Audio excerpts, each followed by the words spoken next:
Hello, hello. Anyone there?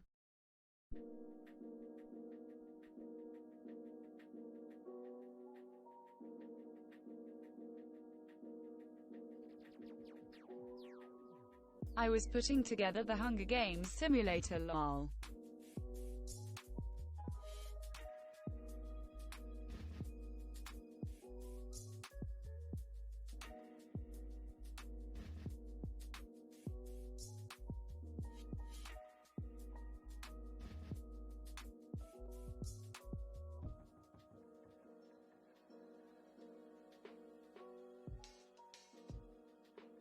Welcome to the torture chamber. How may I be of service to you?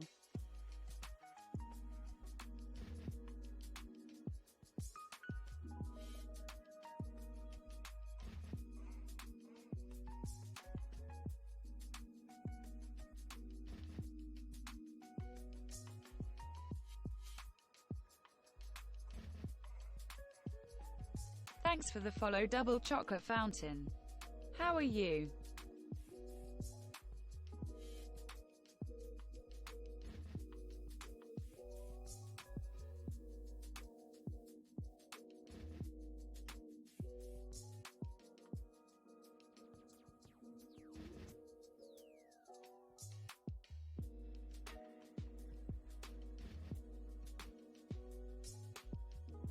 You find me from my tweet.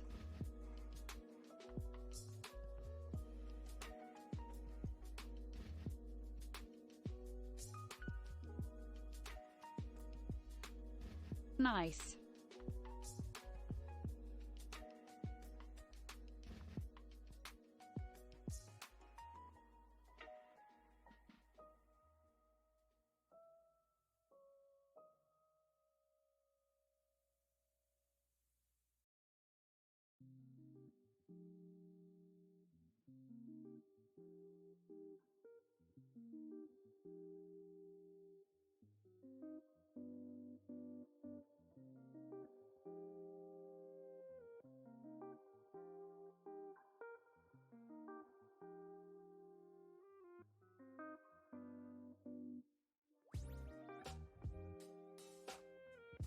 I pet you, Jay.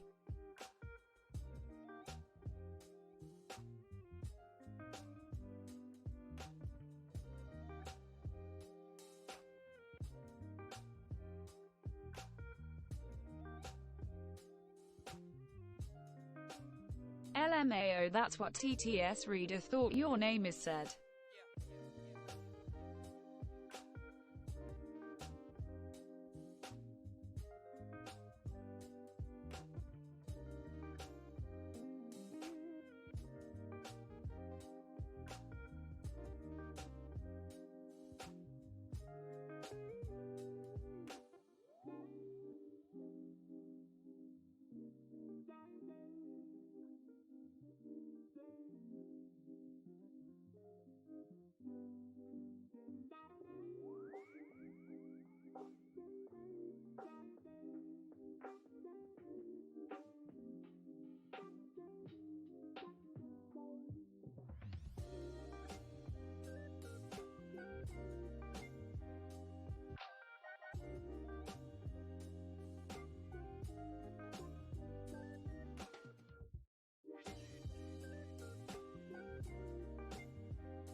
How are you, Juchka?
Hello there, Taka.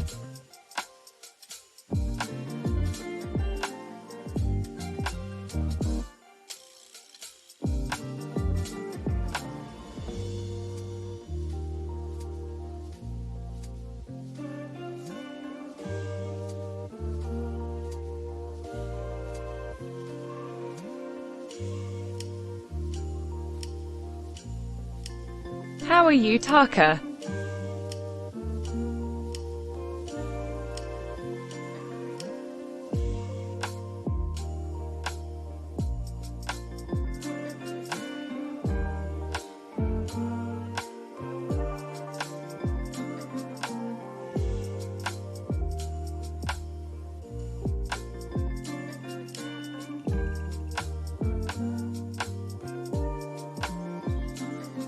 LMAO.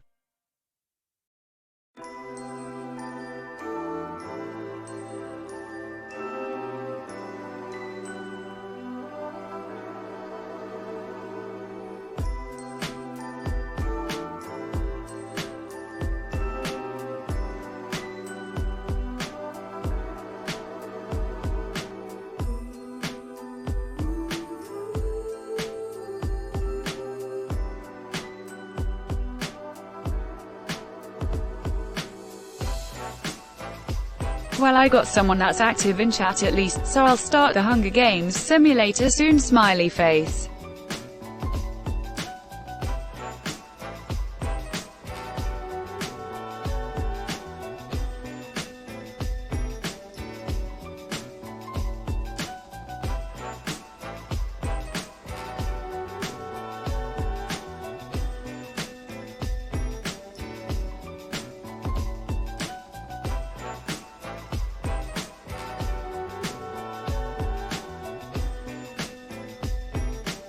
Actually, it's a really cool flashlight. And like I said, tried to be as random as possible with the matchups. Hi there, Bongo. How are you?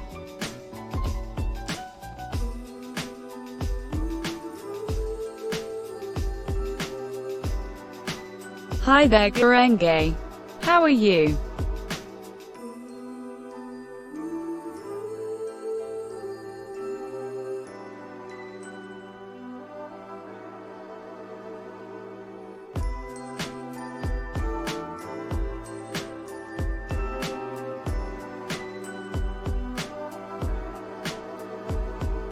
Yes, same here.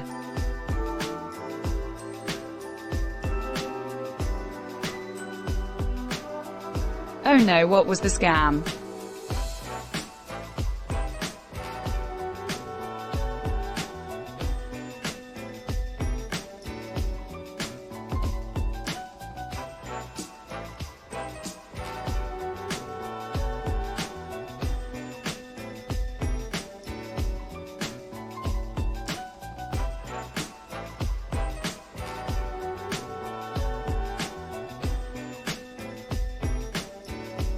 Yes, tell Mommy Apricot and Daddy Bongo.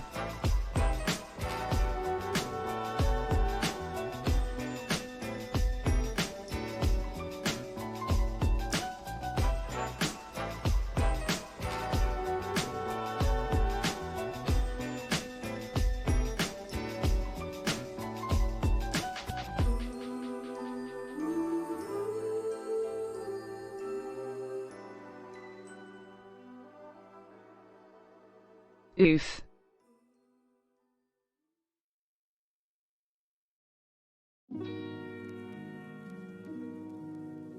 Yes, you all heard what I said.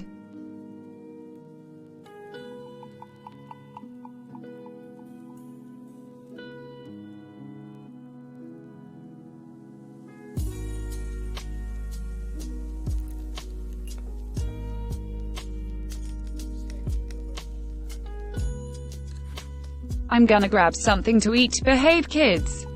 Exclamation mark.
Yes, I am back.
Have to admit Bongo is right.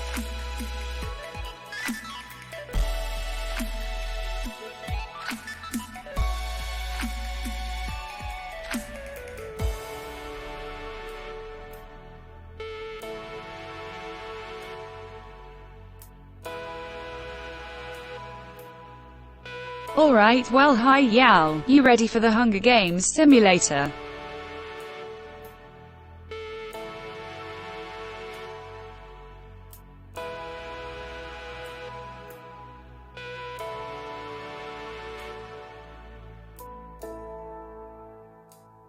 I've stated so many times the matchups were random mmmmmmmm.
Alright, let's go.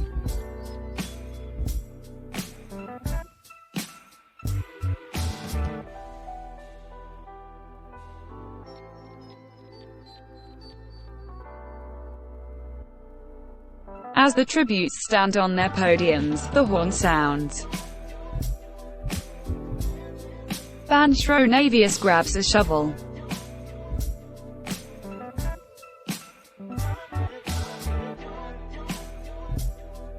Techmissy runs into the cornucopia and hides.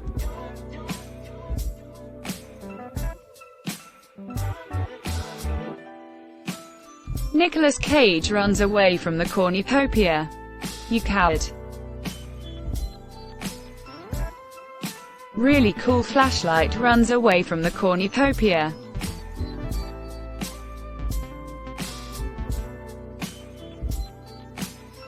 Cupcake Rebel gathers as much food as she can.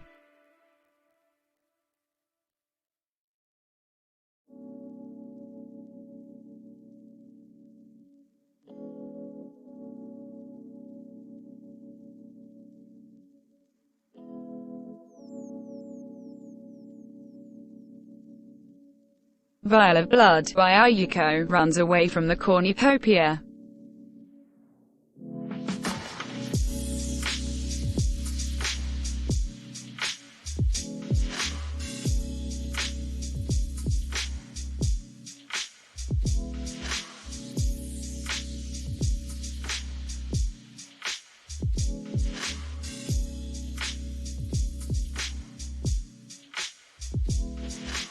Project Malady runs away from the cornucopia.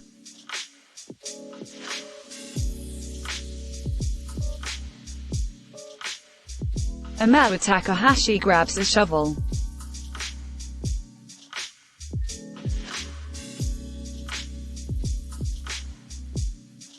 Apricot grabs a jar of fishing bait while Ms. Pete gets fishing gear.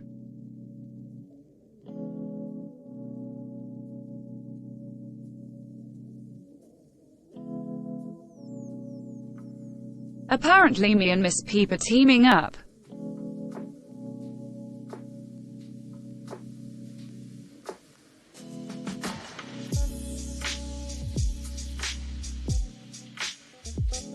Lollipop Crusader rips a mace out of Sassafras Leaf's hands.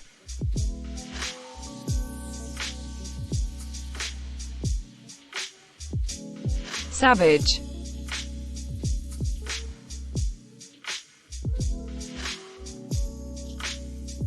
The cool Darth Vader jets that use up Ali Gruesome and Garenge share everything they gathered before running.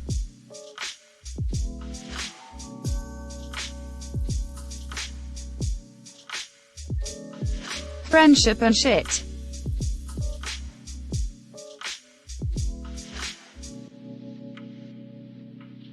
Jim, my cactus, runs away from the cornucopia.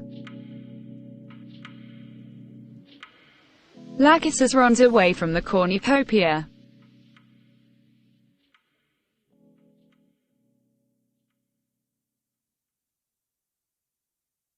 Family.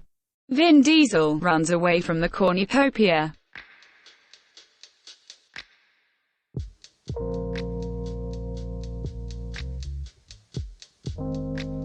Clementine Creevy runs away from the cornucopia.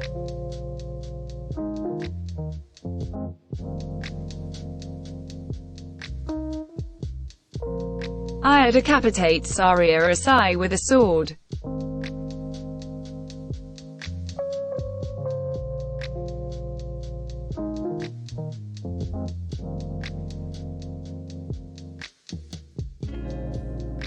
Damn bestie, you killed someone first day lol.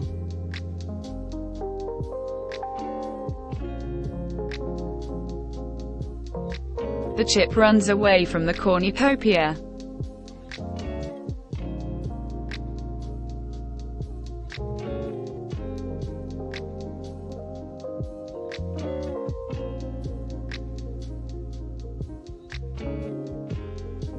Fabulous 7 finds a canteen full of water.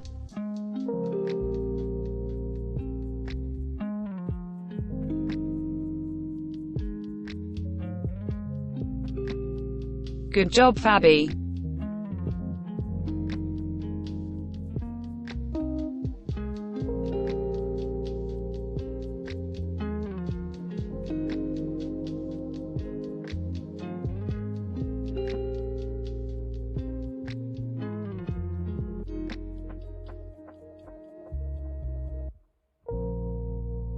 Wow, Arya died first day? Very unfortunate. Who will tell her the news that she is dead?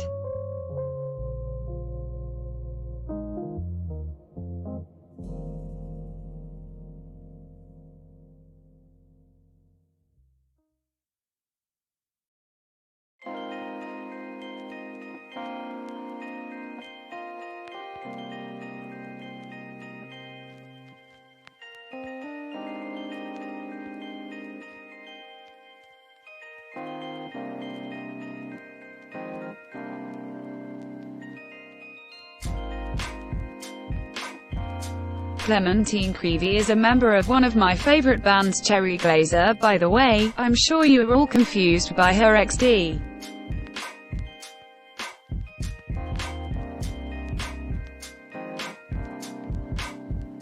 She's lead singer.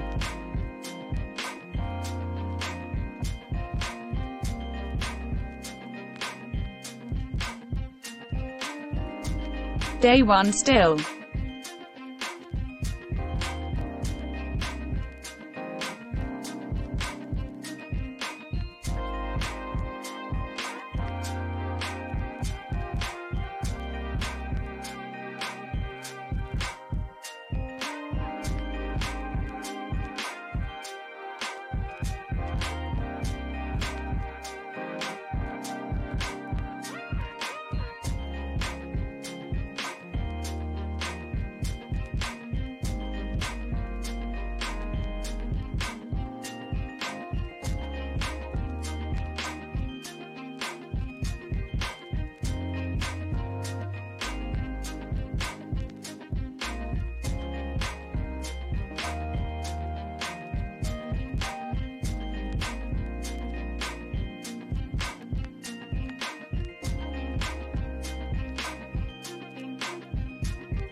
A tweet has been made.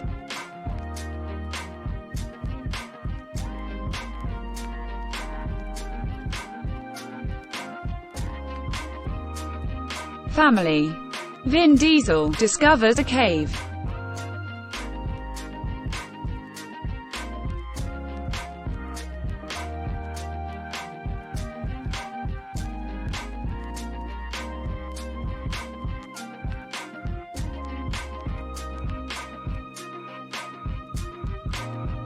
Ms. Peep questions her sanity. And I am not surprised, her wielding that bat. Welcome to the torture chamber. How may I be of service to you?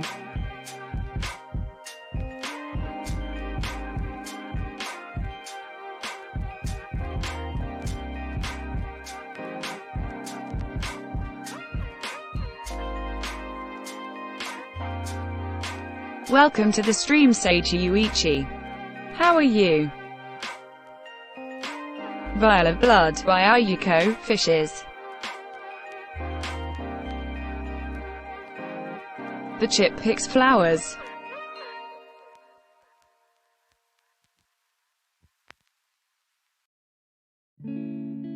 Gurenge, the cool Darth Vader, ban Shronavius, and Sassafras Leaf track down and kill Fabulous 7.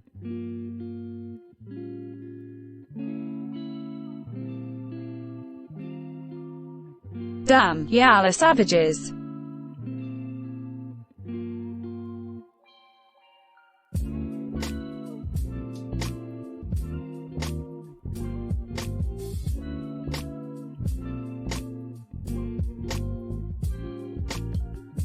Cupcake Rebel and Clementine Creevy work together for the day.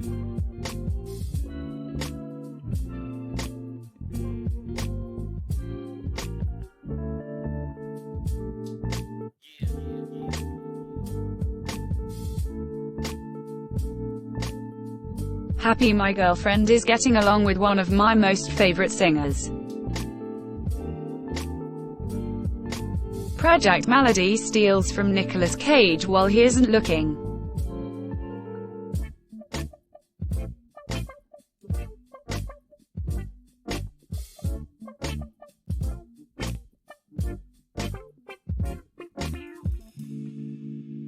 Jets that use op stalks Aya. God, I need to help Aya, this is absolutely terrible.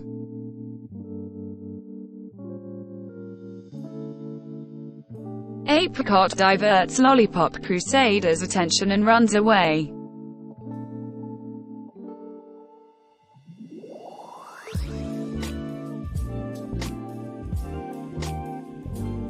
Apparently LCP was trying to kill me. Goddamn. Amewa Takahashi explores the arena.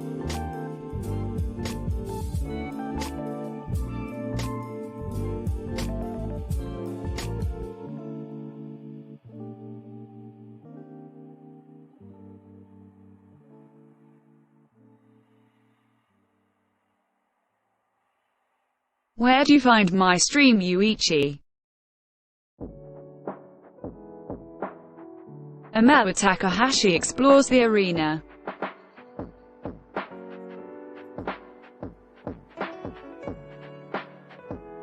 Really cool flashlight chases Lachesis.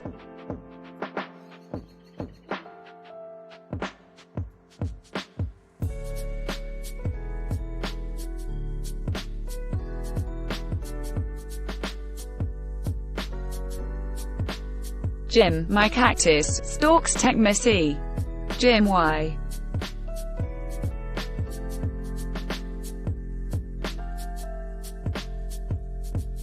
Ali Gruesome receives a hatchet from an unknown sponsor.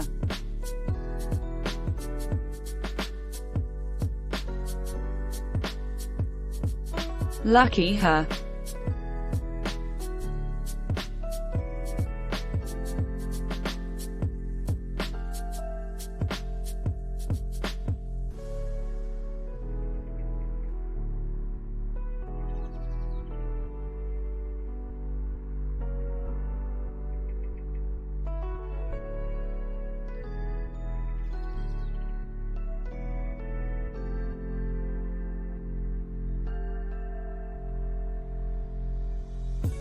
2 cannon shots can be heard in the distance. Aria Asai and Fabulous 7 are dead.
Night 1, here we go. Jim, my cactus, and the chip tell stories about themselves to each other.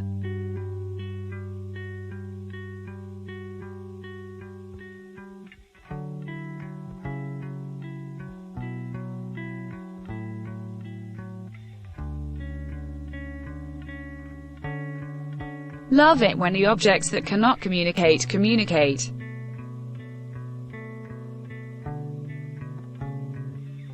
Sassafras Leaf Fun's family. Vin Diesel, jets that use op, and ban Shronavius away from her fire.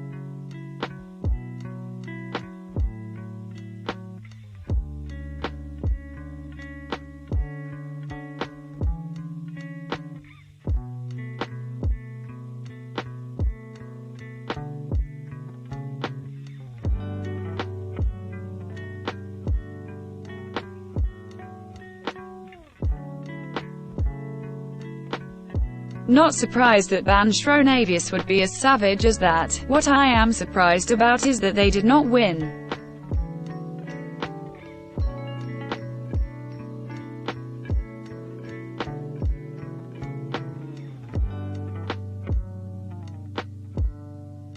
Garenge and Cupcake Rebel huddle for warmth. Garenge, what are you doing with my girlfriend?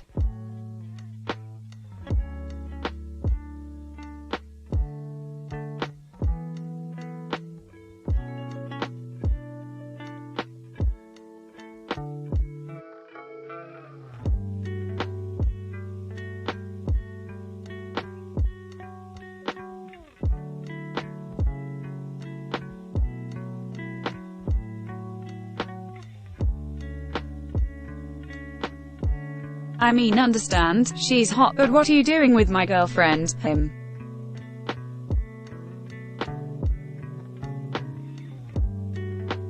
Anyway.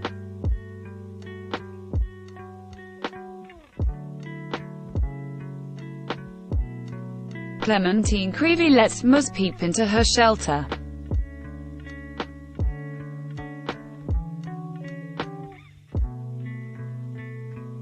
Lakitus and Vial of Blood by Ayuko run into each other and decide to truce for the night. How nice! Exclamation mark.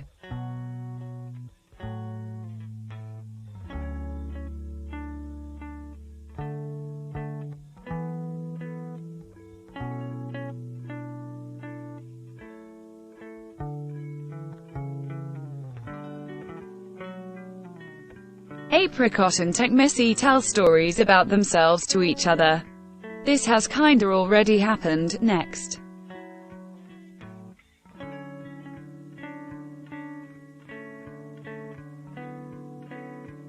The cool Darth Vader looks at the night sky.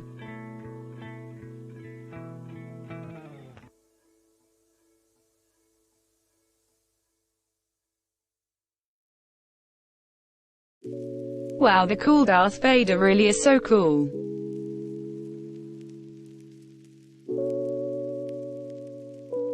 Lollipop Crusader, Ali Gruesome, and really cool flashlight sleep-in shifts.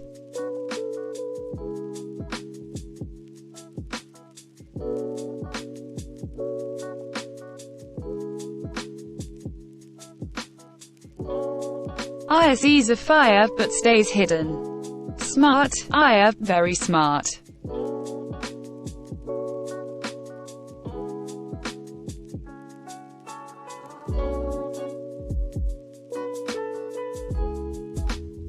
Well shit. Nicolas Cage shoots a poisonous blow dart into Omewa Takahashi's neck, slowly killing him.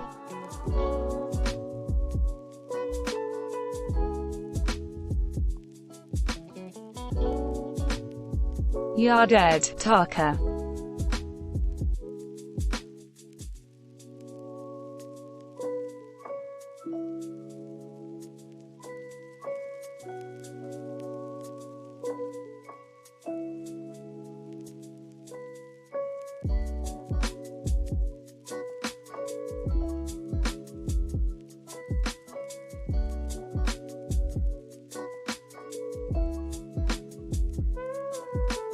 Oh, I'm Guy. Thank you, whoever.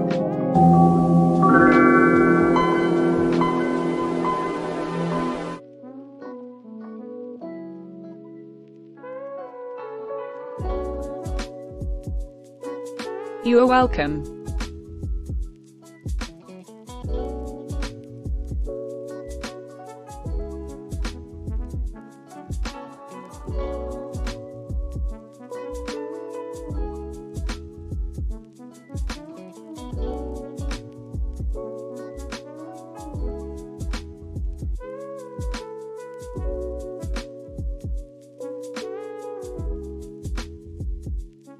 Project Malady stays awake all night. Malady does look like she's off her rocker.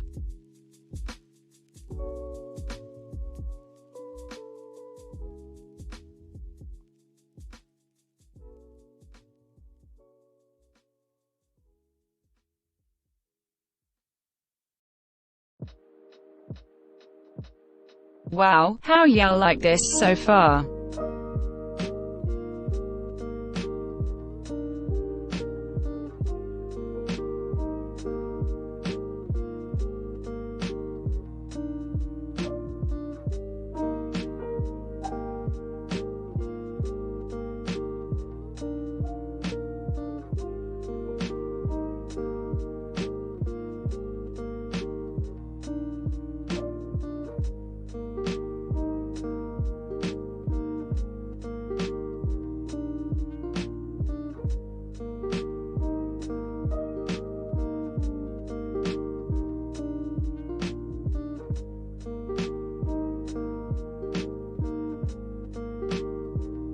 Garenge, Nicolas Cage, Jim, My Cactus, and Ali Gruesome hunt for other tributes.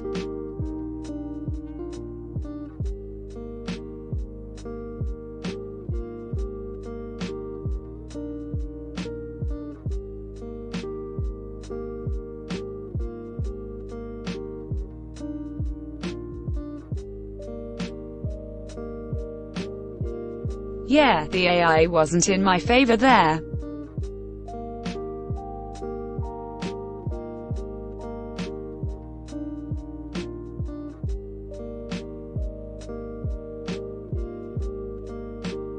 Welcome to the torture chamber. How Family. may I be of service Vin to you? Diesel steals from really cool flashlight while he isn't looking.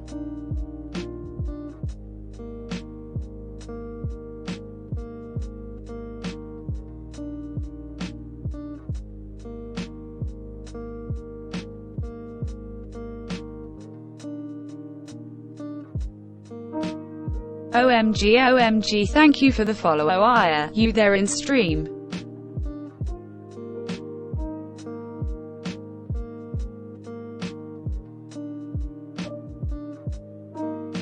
The Chip and Clementine Creevy work together for the day. Good shit.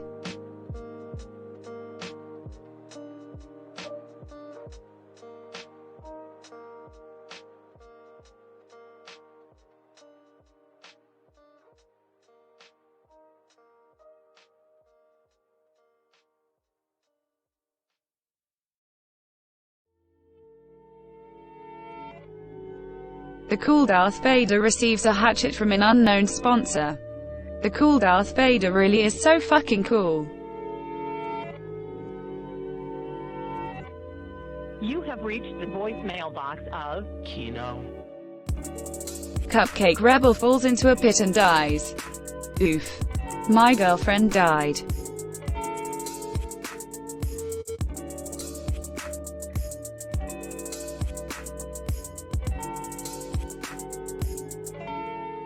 Van Schronavius overhears most peepin' lollipop crusader talking in the distance.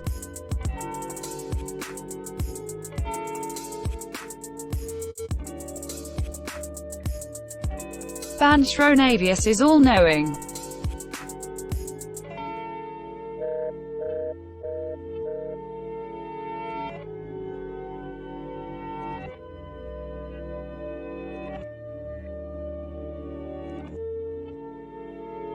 Apricot discovers a cave. EYY lucky me. The person you're trying to reach is not available right now.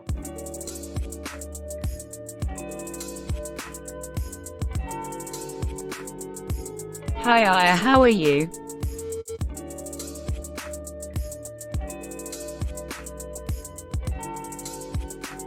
If you need further assistance, enter pound now.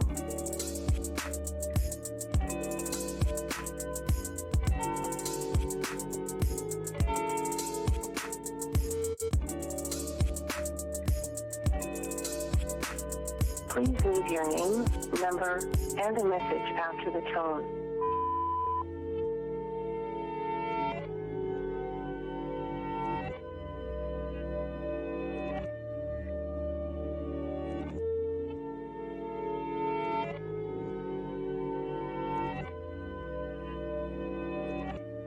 Lachesis is pricked by thorns while picking berries.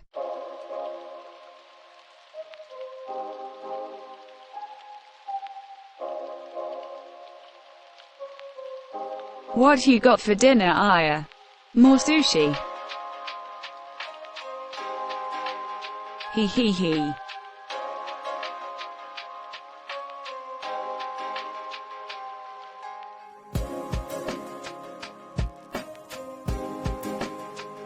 Project Malady camouflages herself in the bushes.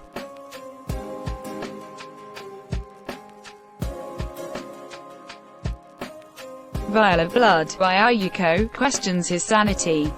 Not surprised.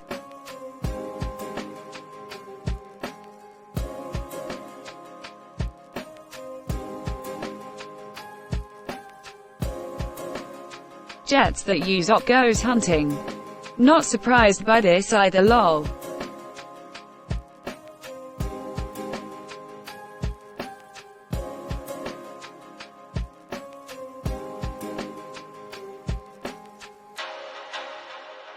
Tech Missy travels to higher ground. She's trying to spot the hot chicks.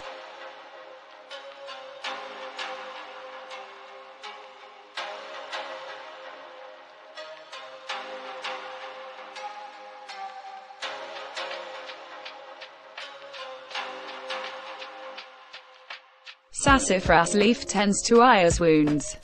Lucky you, Aya, a fucking leaf helped you out, LMAXD.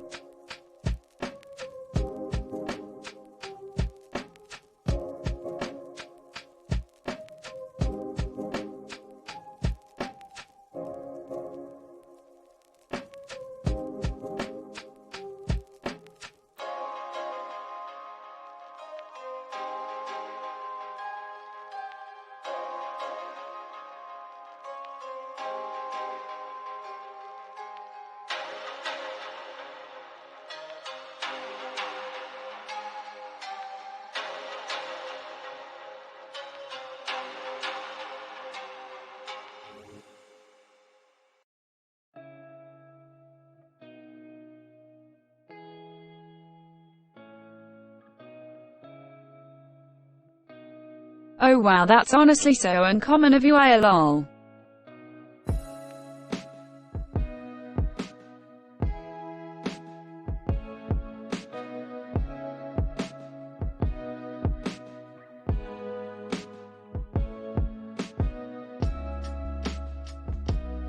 Apricot is awoken by nightmares. What?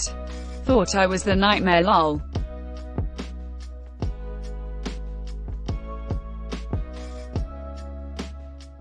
Oh yeah, day 3 yal.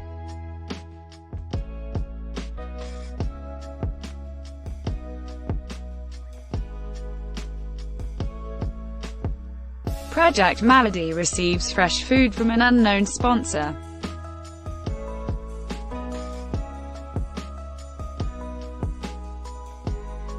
Ban Shronavius, the Chip, Ali Gruesome, and the cool Darth Vader tell each other ghost stories to lighten the mood.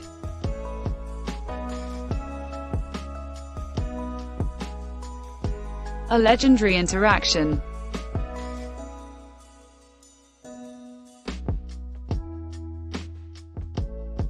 Really cool flashlight climbs a tree to rest.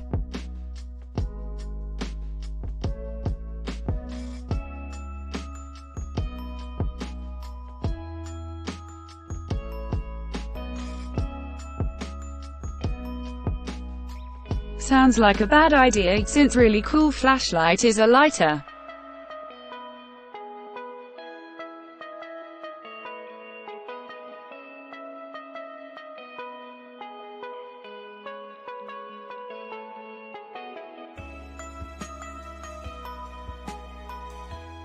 Sassafras leaf receives an explosive from an unknown sponsor.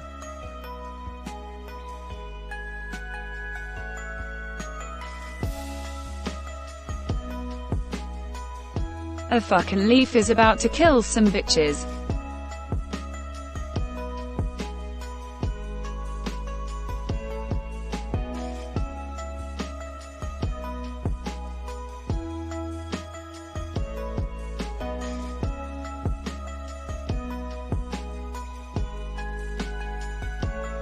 I just burst out laughing to this one. Nicolas Cage cries himself to sleep.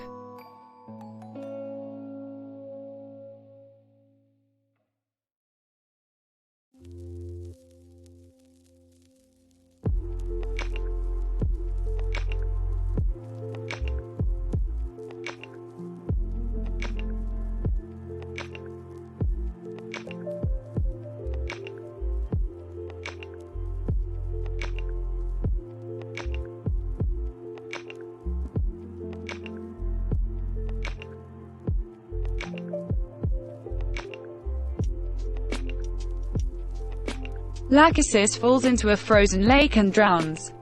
There goes another one of my cool trans friends, lol.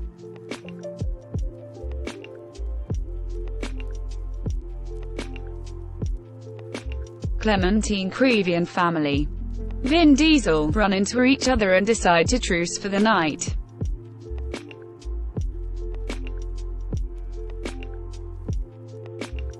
Tech Missy sees a fire but stays hidden.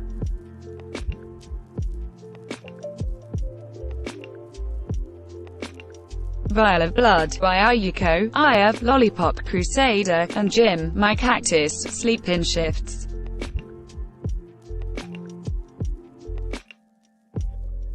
The collab.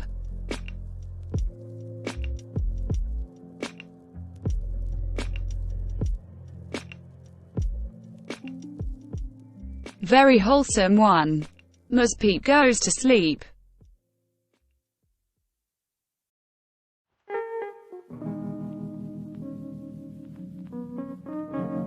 Gorenge starts a fire.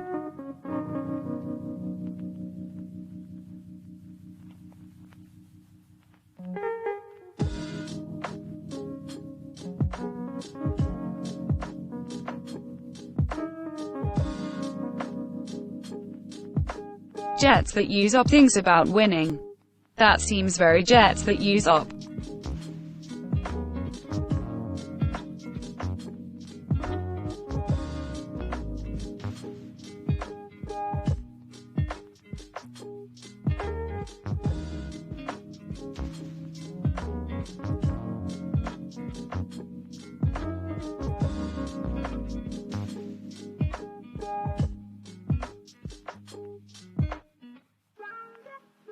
The cool Darth Vader receives medical supplies from an unknown sponsor. Oh my fucking god, the cool Darth Vader is getting all the cool shit, angry face.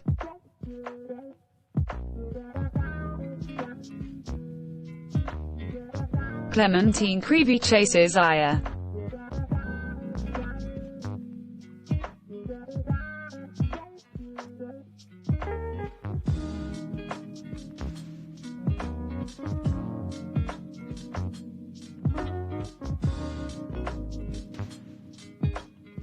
Kinda not surprised Clementine Creevy gives he Harley Quinn vibes. Lollipop Crusader defeats the Chip in a fight but spares his life.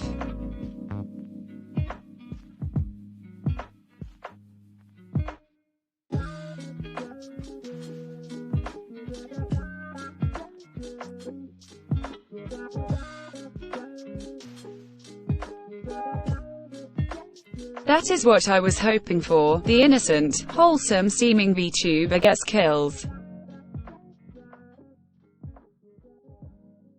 Ali Gruesome begs for Technacy to kill her. She refuses, keeping Ali Gruesome alive.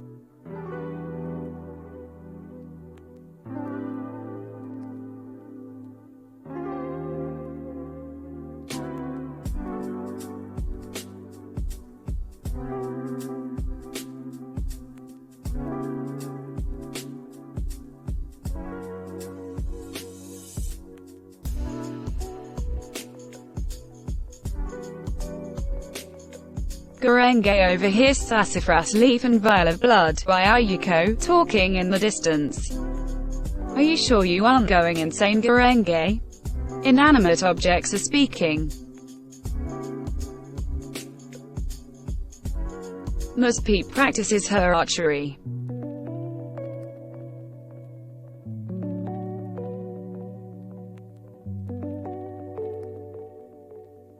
That's very cool of you, Miss Peep.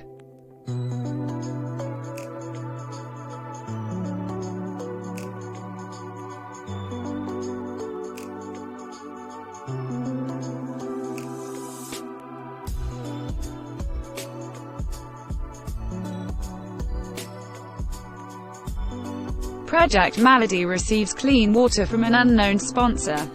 She's getting shit from her viewers.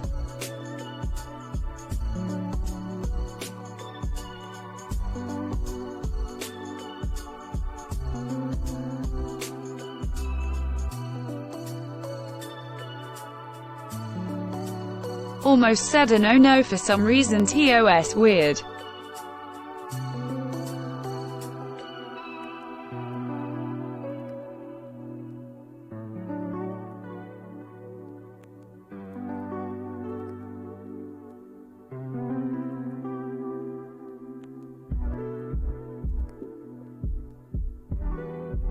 Oh my fucking god, it all makes sense now, Aya. Nicolas Cage sets an explosive off, killing Apricot. Really cool flashlight. Family. Vin Diesel, and jets that use up.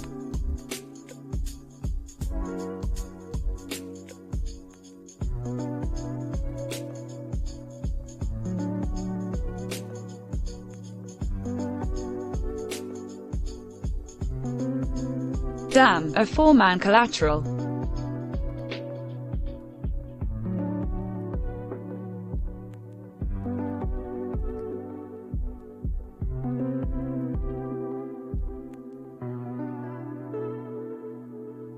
Banshronavius chases Jim, my cactus. Banshronavius, stay away from my fucking cactus.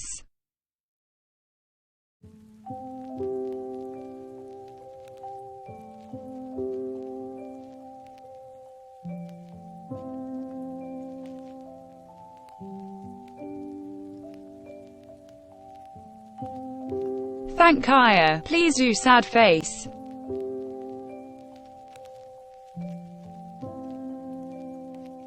Thank you Aya, please do sad face.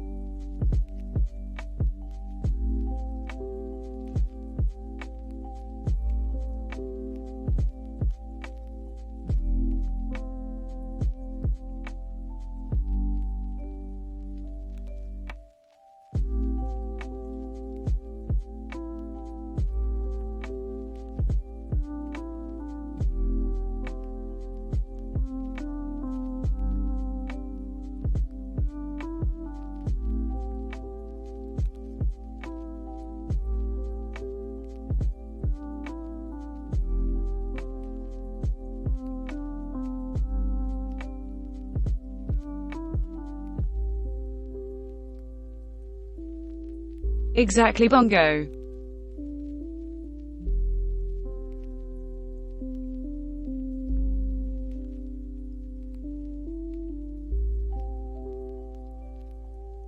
Gurenge and Pradyak Malady sleep in shifts.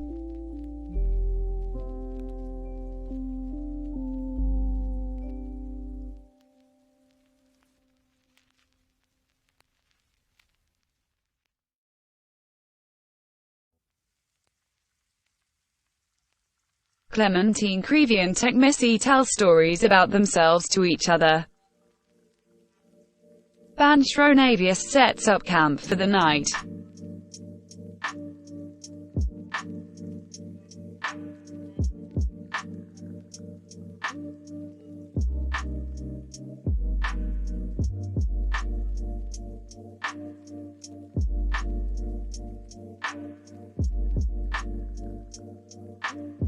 Muzpete defeats Jim, my cactus, in a fight but spares his life.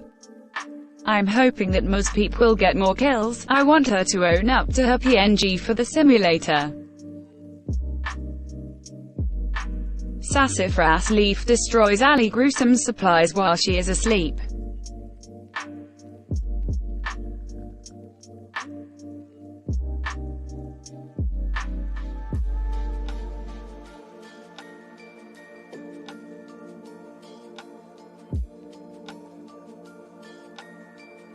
A fucking leaf destroys an alligator gas supplies, goddamn. The chip receives a hatchet from an unknown sponsor.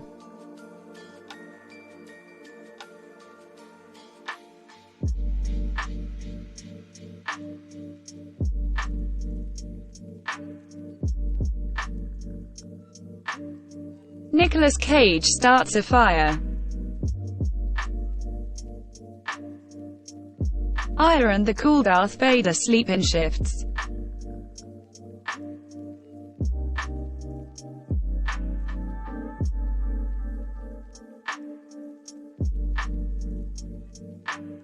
Lollipop Crusader tries to sing herself to sleep. Very wholesome of you, LCP. Vial of Blood by Ayuko quietly hums.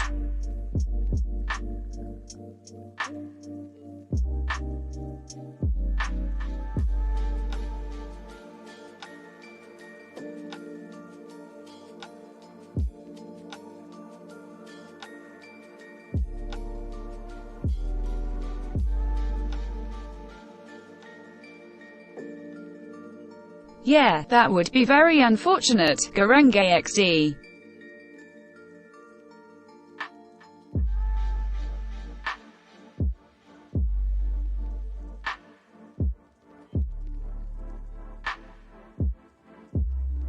Day 4.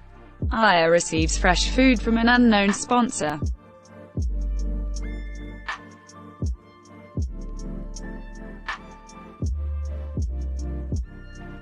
I really hope you kill him, Aya.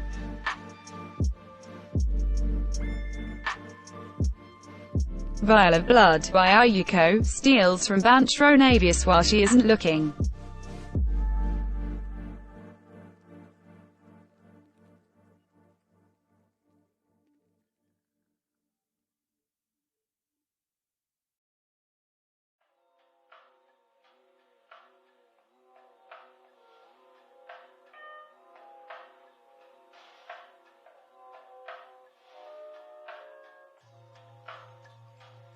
Lollipop Crusade attends to the chip's wounds. Oh my fucking, let's all just say are really quick at the wholesomeness of LCP. Shay, or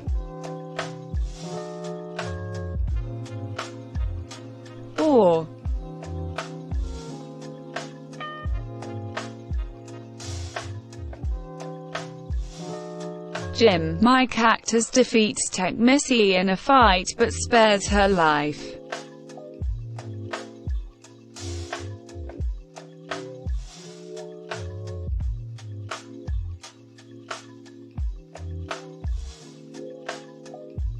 Project Malady sprains her ankle while running away from Sassafras Leaf.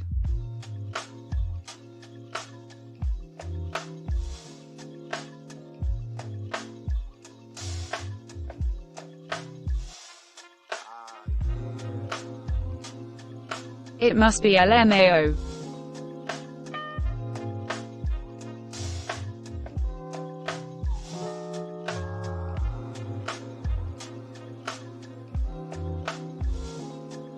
Ali Gruesome receives clean water from an unknown sponsor.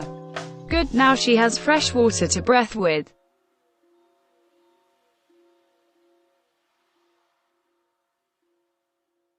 Ali Gruesome receives clean water from an unknown sponsor.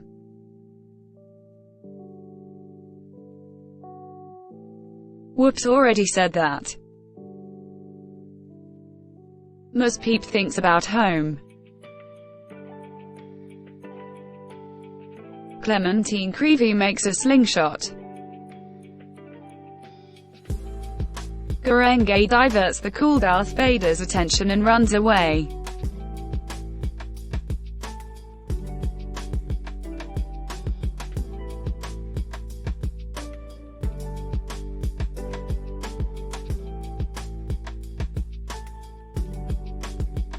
You almost died from the cool Darth Vader's coolness. Nicolas Cage collects fruit from a tree.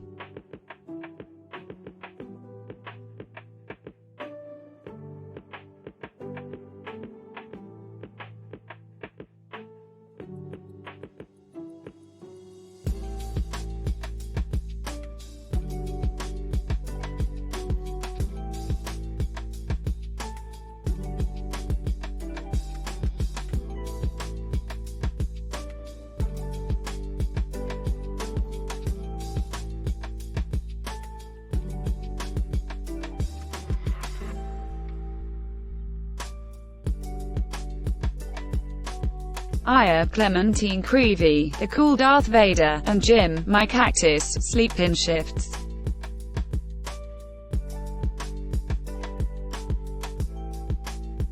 The Chip and Sassafras Leaf talk about the tributes still alive.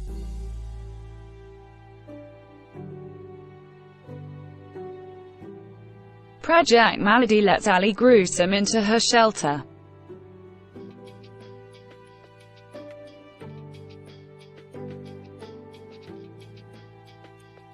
Lollipop Crusader questions her sanity. New LCP. Tech Missy tends to Ms. Peep's wounds.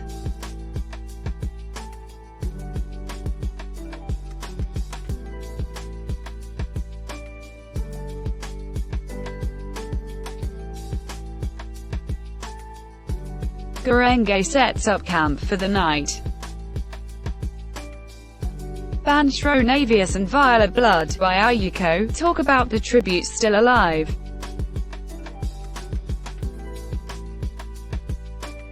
Nicolas Cage climbs a tree to rest.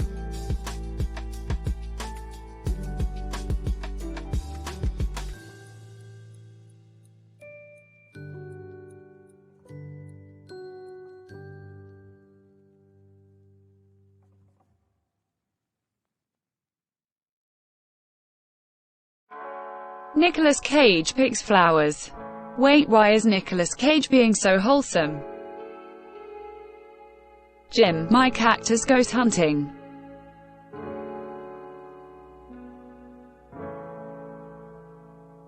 Ali Gruesome discovers a cave.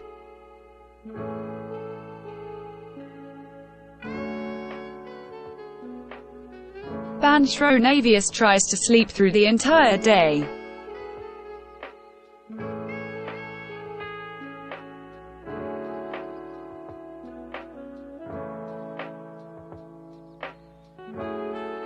I mean, like they usually do.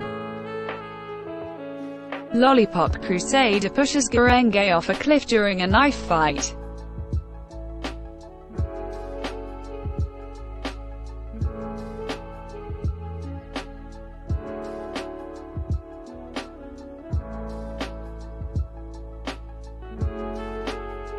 Holy shit LCP, you crazy person.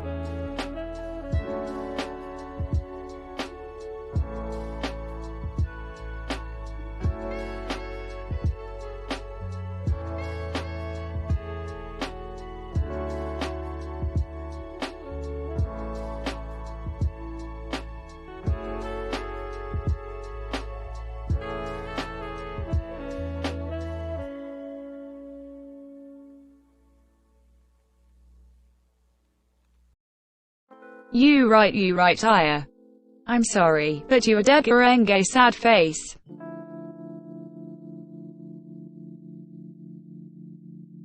Sassafras leaf stalks tech missy.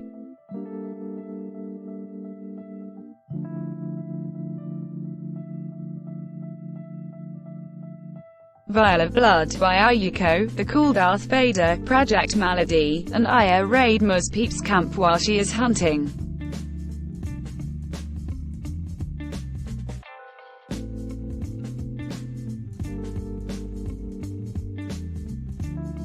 Clementine Creevy and the Chip work together for the day.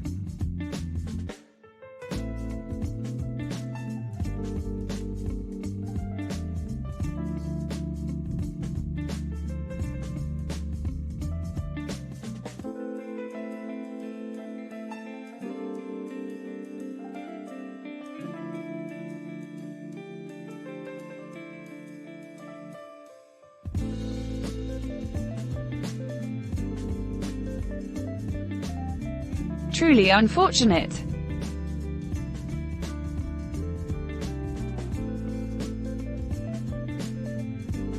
Vial of Blood by Ayuko fends Ali Gruesome, Lollipop Crusader, and the Chip away from his fire.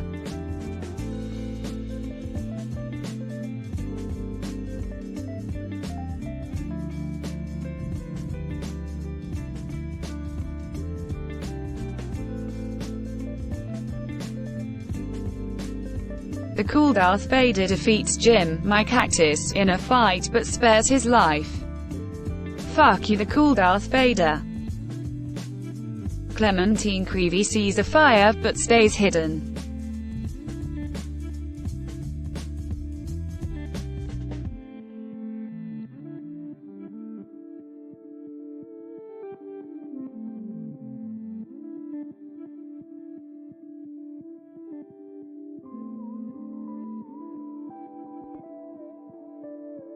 Ban Shronavius and Tech Missy run into each other and decide to truce for the night. Seems about right. Ban Shronavius and Missy had a lot of interactions on Twitter.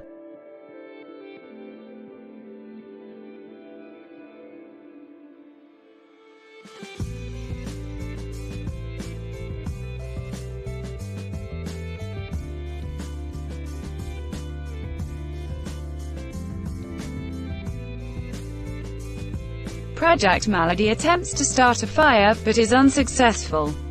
I mean, look at her, she's a dumb fuck, but she's trying. Sassafras Leaf, Nicolas Cage, Aya, and Muz Peeps sleep in shifts.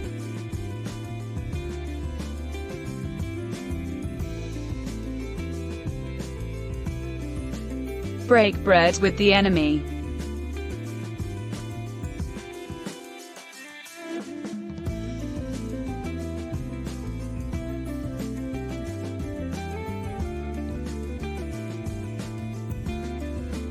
Oof. Nicolas Cage is pricked by thorns while picking berries. Vial of Blood by Ayuko, and the Chip hunt for other tributes. Ali Gruesome receives fresh food from an unknown sponsor.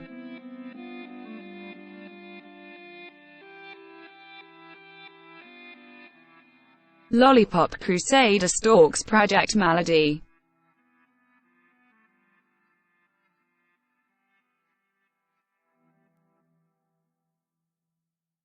She's looking for her next kill.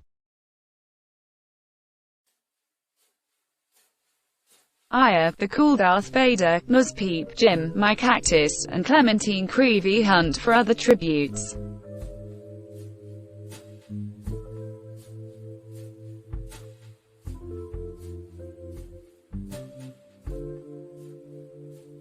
Technici tends to sassafras leaf wounds.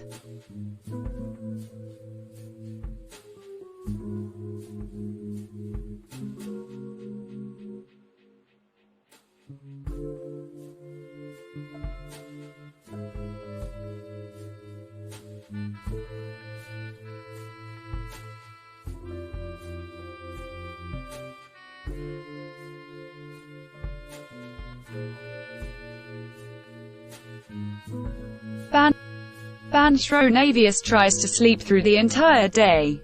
And you mean Banchronavius.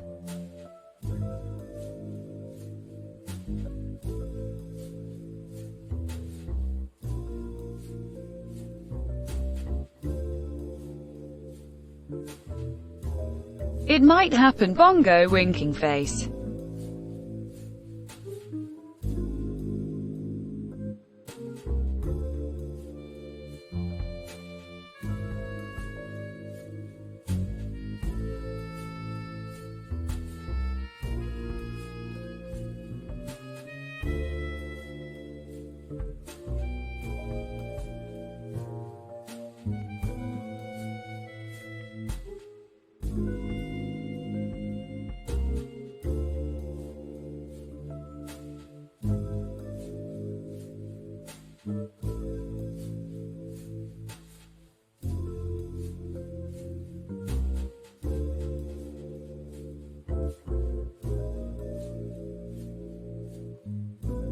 Ali Gruesome thinks about winning.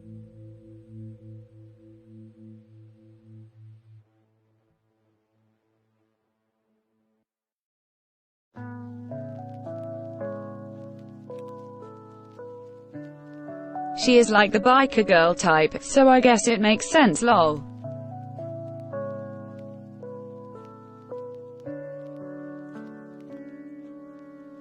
How fucking ironic is this?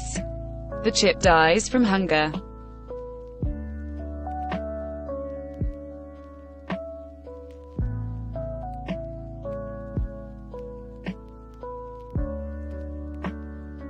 The cool Darth Vader is unable to start a fire and sleeps without warmth.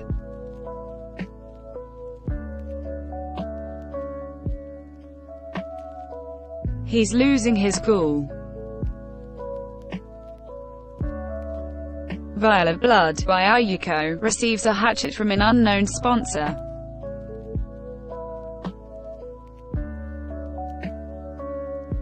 Nicolas Cage and Technici hold hands. Aya goes to sleep.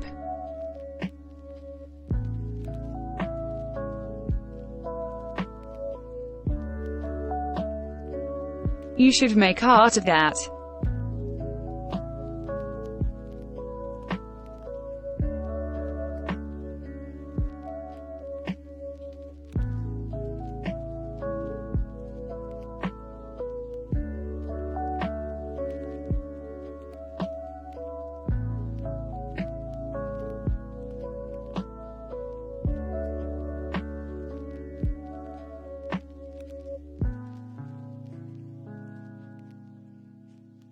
Clementine Creevy repeatedly stabs Banchronavius to death with Sayus.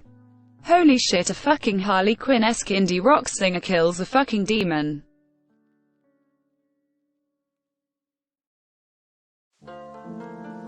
Sassafras Leaf, Muzzpeep, Jim, My Cactus, Lollipop Crusader, and Project Malady sleep in shifts.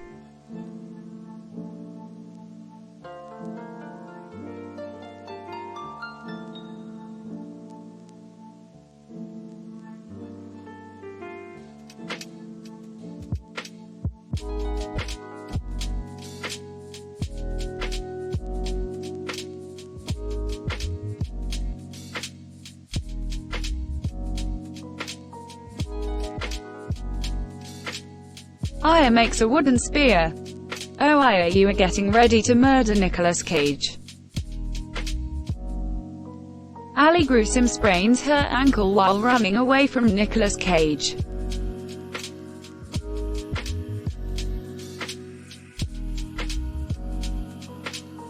Sassafras Leaf sprains her ankle while running away from Vial of Blood by Ayuko.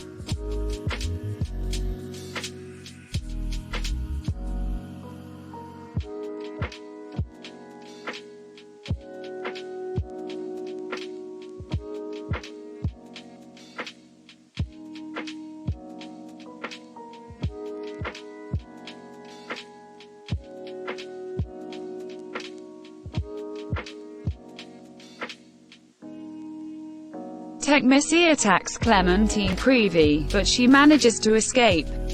Wait, OMG, this honestly makes sense from the Banshronavius Law event.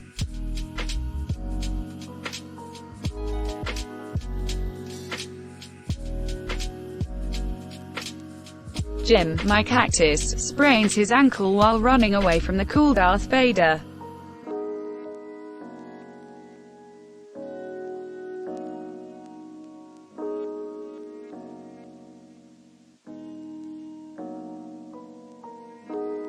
Lollipop Crusader sees smoke rising in the distance but decides not to investigate.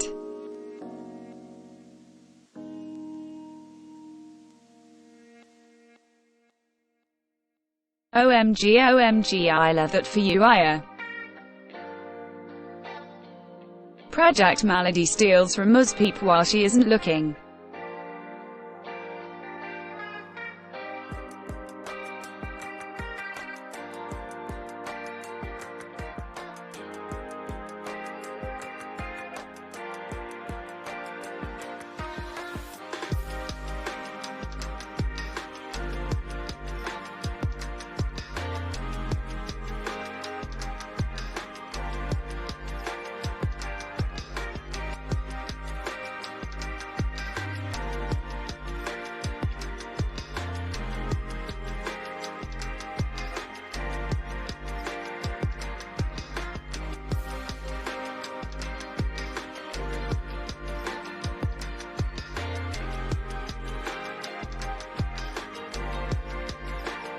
Clementine Creevy receives medical supplies from an unknown sponsor.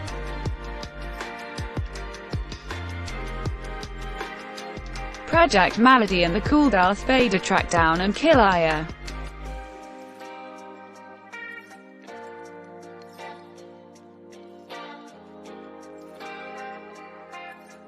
No, oh, you didn't last, Aya, Sudge face.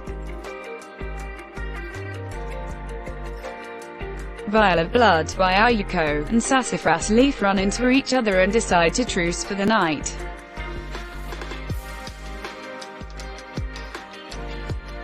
Lollipop Crusader cries herself to sleep.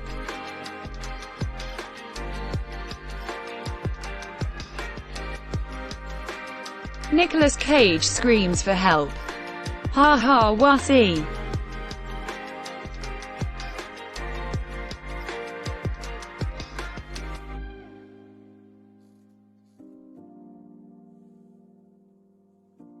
Garenge or Bango, could you take care of that bot?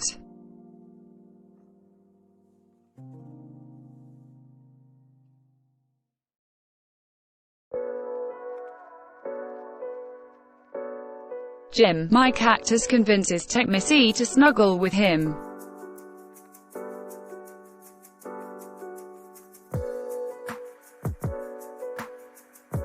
Jim, my cactus, convinces Tech Missy to snuggle with him.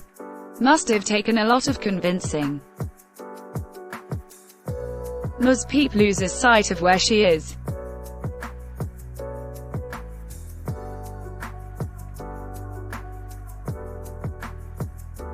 Ali Gruesome cooks her food before putting her fire out. Smart.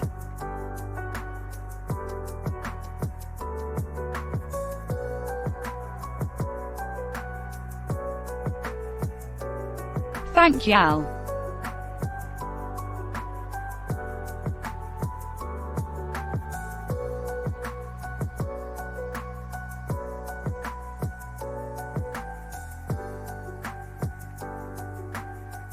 Ali Gruesome scares Vial of Blood by Ayuko off.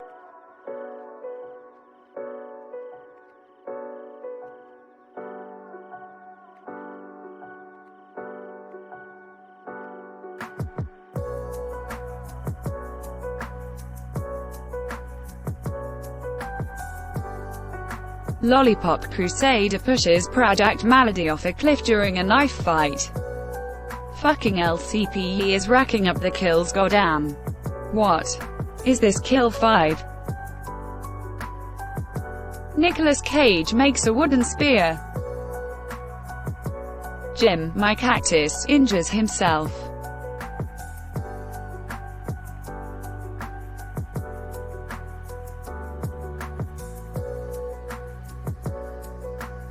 Ironic, him being a cactus.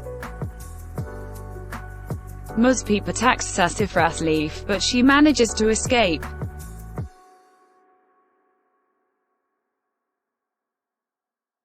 Clementine Creevy is pricked by thorns while picking berries.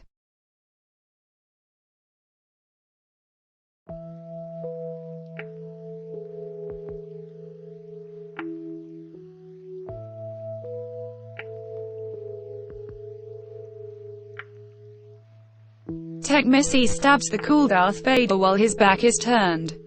His coolest has finally ran out.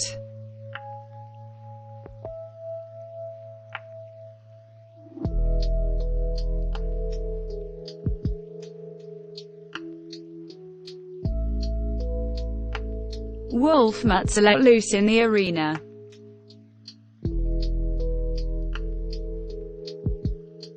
Sassafras Leaf survives.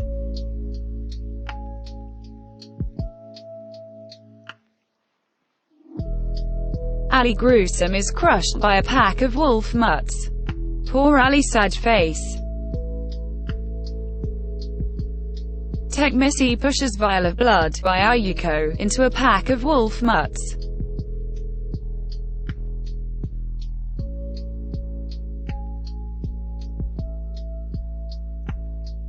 Nicolas Cage survives. Fuck you, Nicolas Cage. Jim, my cactus, is crushed by a pack of wolf mutts.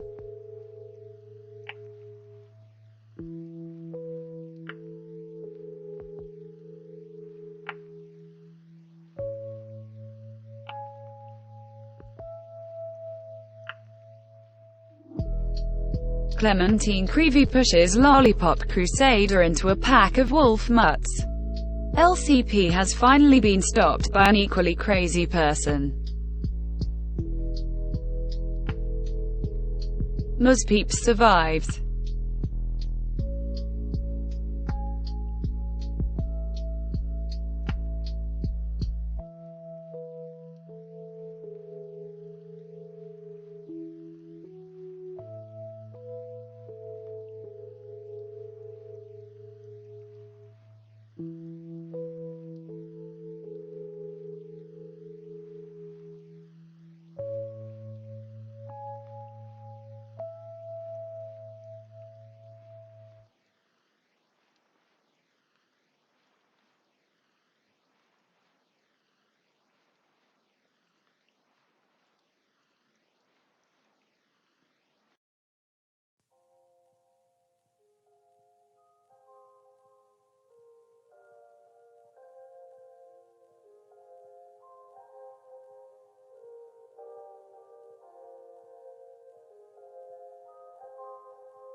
Alright, I'll be right back. I need to take some allergy meds.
I'm back.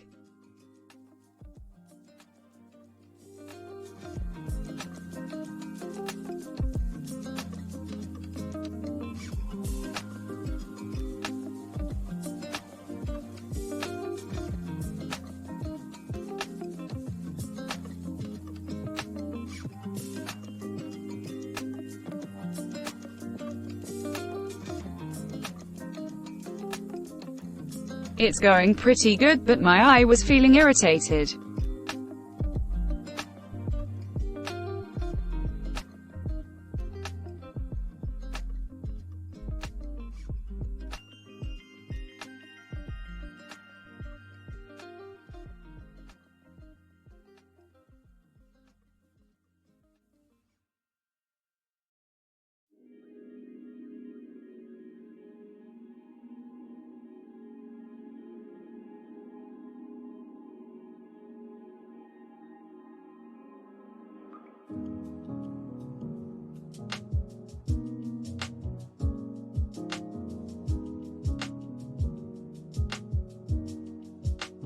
Clementine Creevy and Nicolas Cage huddle for warmth.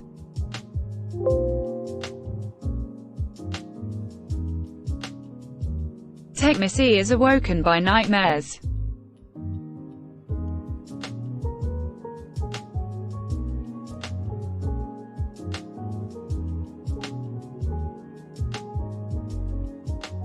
Nuzpeep is awoken by nightmares. Kinda surprised, not gonna lie.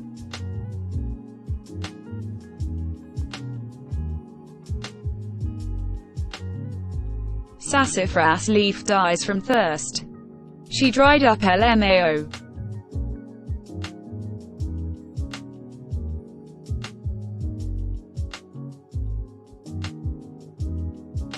Yeah, I'll be fine, thank you, heart.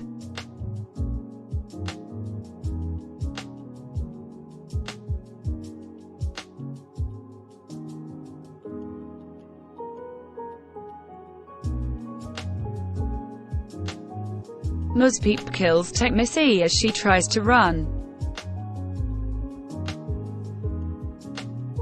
Damn savage. Nicolas Cage decides not to go to the feast. Clementine Creevy decides not to go to the feast.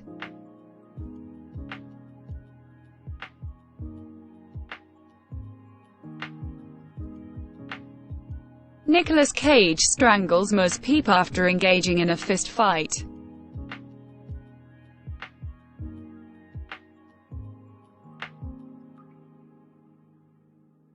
Holy fucking shit, you were right, Aya. Clementine Creevy falls into a pit and dies. Oof.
Fucking goddammit.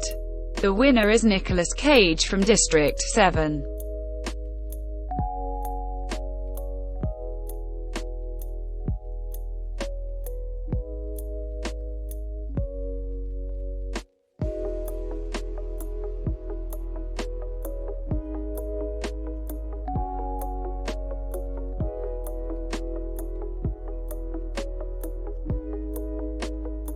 This is not a brew moment.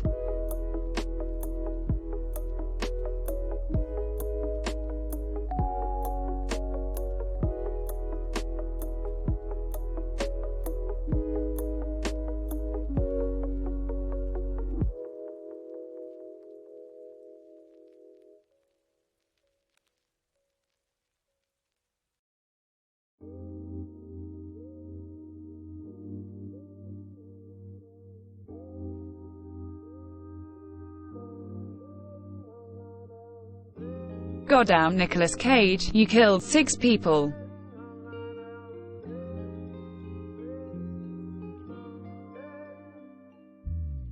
It felt like 5 kills LCP.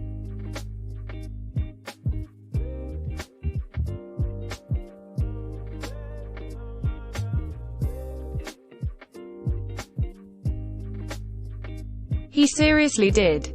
Exclamation mark.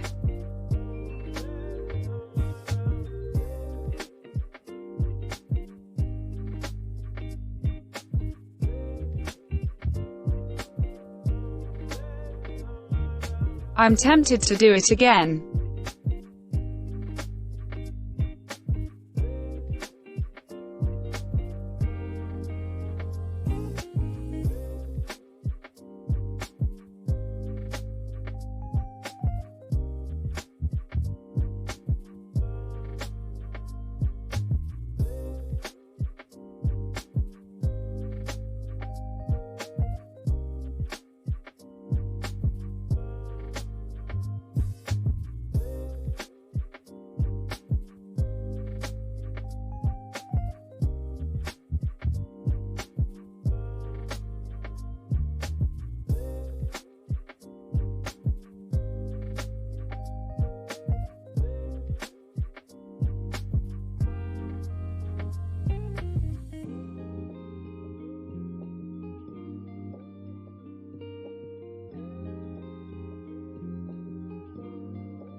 Sorry, was screenshotting everything. I'm gonna do the simulation again actually.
Do you all want another simulation? It's up to you all this time.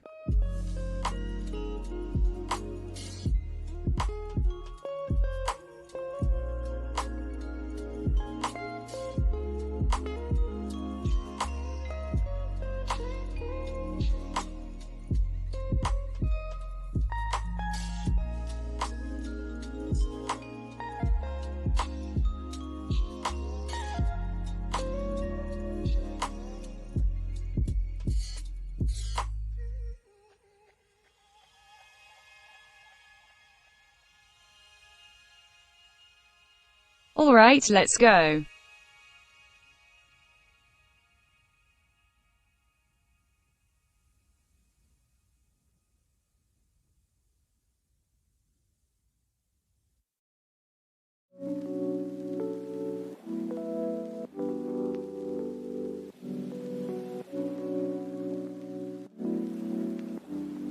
As the tributes stand on their podiums, the horn sounds.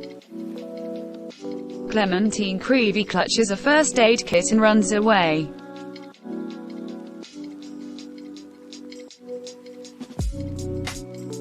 Really cool flashlight runs away from the cornucopia.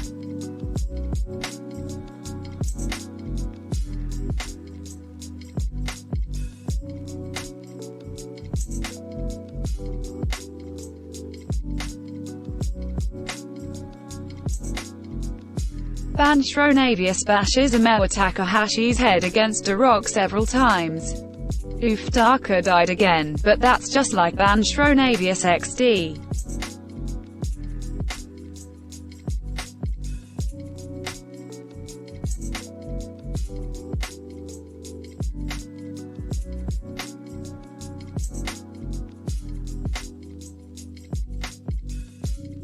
Jets that use op retrieves a trident from inside the cornucopia. Jets that use op is going for the long range. The chip runs away from the cornucopia. Family. Vin Diesel runs away from the cornucopia. The cool Darth Vader runs away from the cornucopia.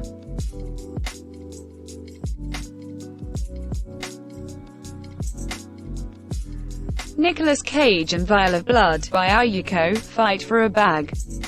Nicolas Cage gives up and retreats. Fucking coward. Gurenge runs away from the cornucopia. Lollipop Crusader runs away from the cornucopia.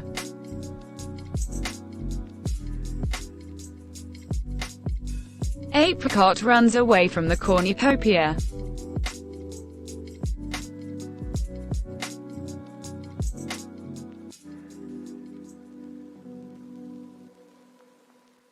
Yeah, Taka needs to step it up.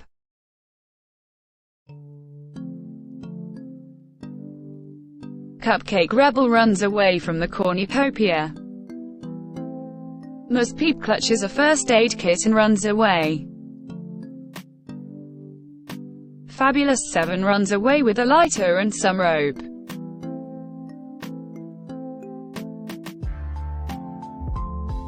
Ali Gruesome runs away from the cornucopia. Jim, my cactus, runs away from the cornucopia. Arya Asai grabs a jar of fishing bait while Project Malady gets fishing gear.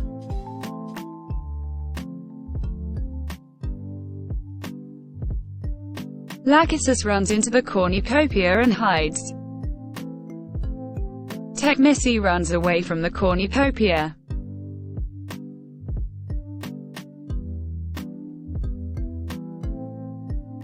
Sassafras Leaf runs into the cornucopia and hides. Aya runs away from the cornucopia.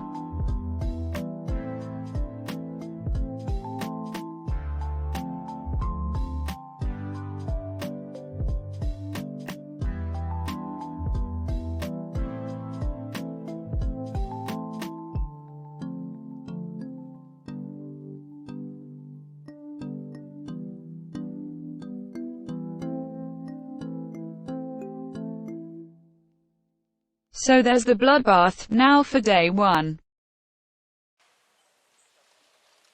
Vial of Blood, by Ayuko, Banshronabius, Muzpeep, Lachesis, and Ali Gruesome hunt for other tributes.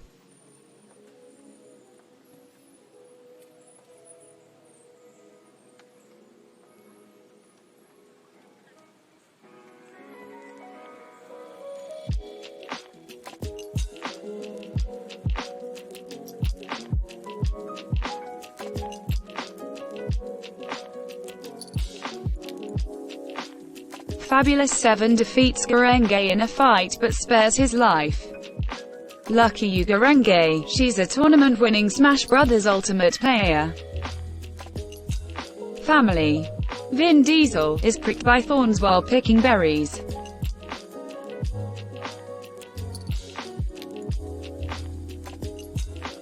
Jim, my cactus, makes a wooden spear.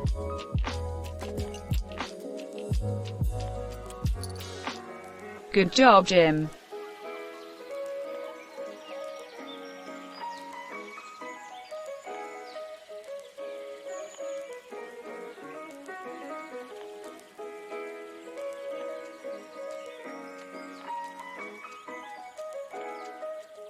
Nicolas Cage defeats the cool Darth Vader in a fight but spares his life. Oh my fucking god, Nicolas Cage is overpowering.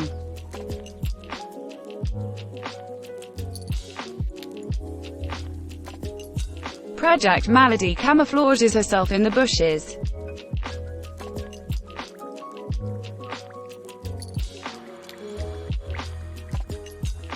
Clementine Creevy, Sassafras Leaf the Chip, and Jets that use Op hunt for other tributes.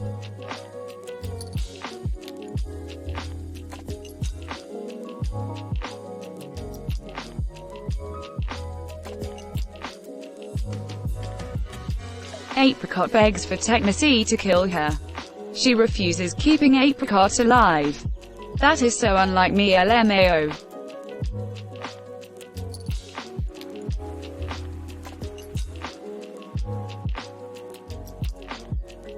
Lollipop Crusader steals from Arya Asai while she isn't looking.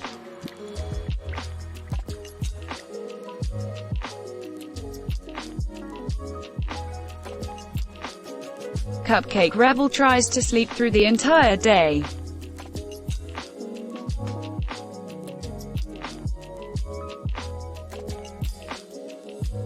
Aya diverts really cool flashlight's attention and runs away.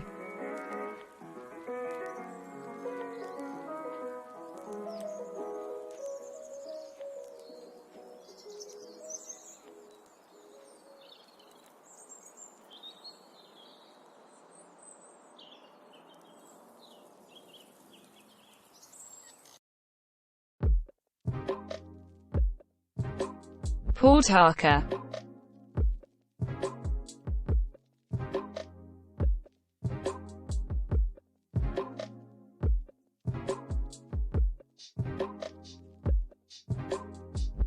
Arya Asai passes out from exhaustion.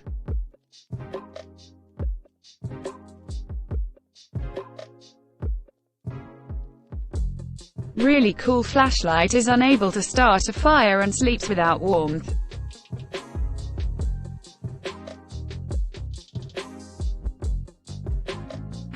Oh my fucking god, the irony.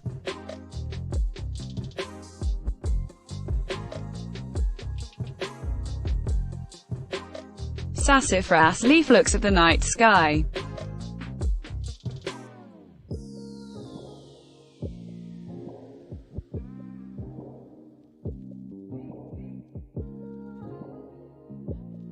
Gurenge is awoken by nightmares.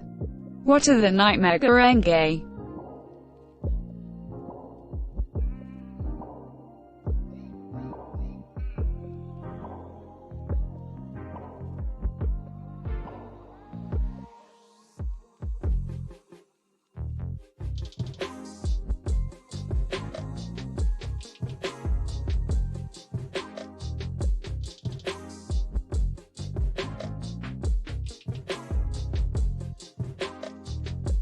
Lollipop Crusader poisons Aya's drink.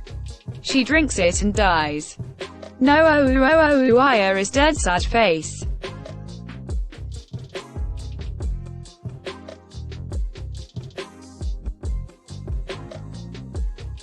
Lachesis and Apricot hold hands.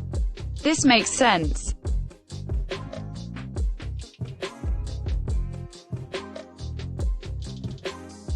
Family. Vin Diesel tends to Nicolas Cage's wounds.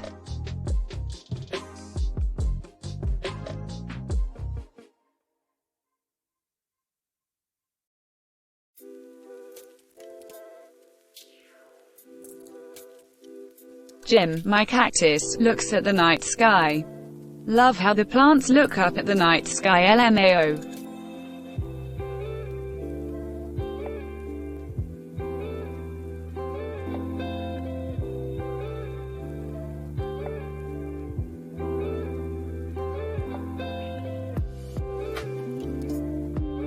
Tech Missy attempts to start a fire, but is unsuccessful.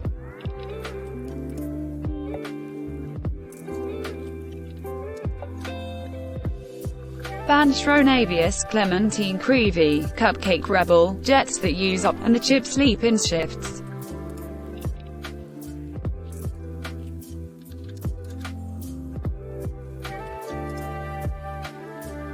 Ali Gruesome passes out from exhaustion.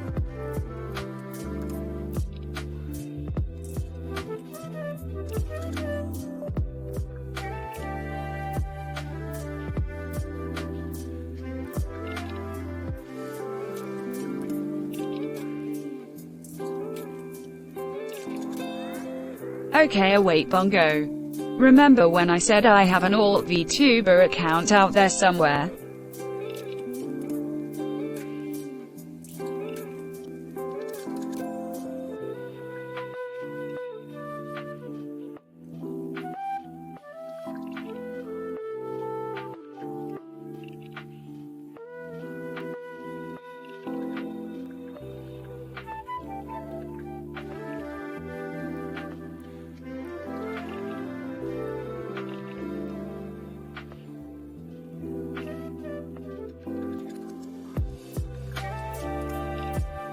Please answer, I must know.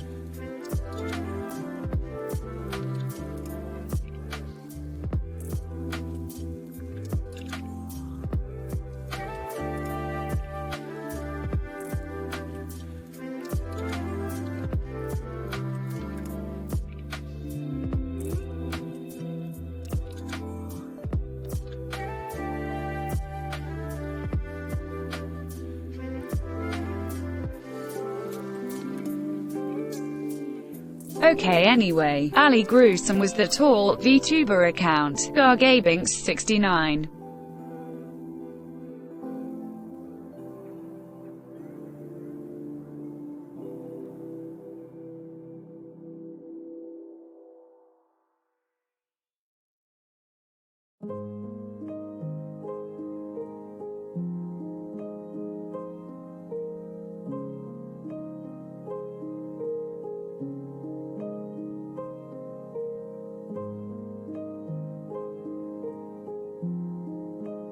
Project Malady, The Cool Darth Vader, Fabulous 7, and Vial of Blood by Ayuko, sleep in shifts.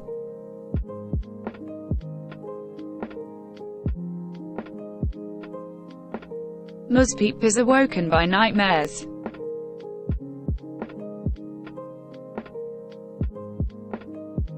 Day 2. Arya Asai overhears Ali Gruesome and Project Malady talking in the distance. Sassafras Leaf family. Vin Diesel, Clementine Creevy, and Tech Missy hunt for other tributes.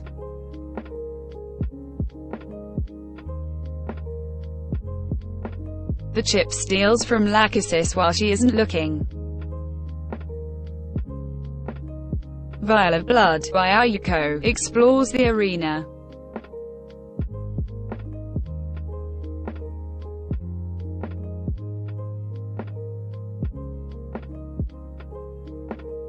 Band Shronavius receives fresh food from an unknown sponsor. Kinda ominous knowing that they are a demon. Lollipop Crusader questions her sanity.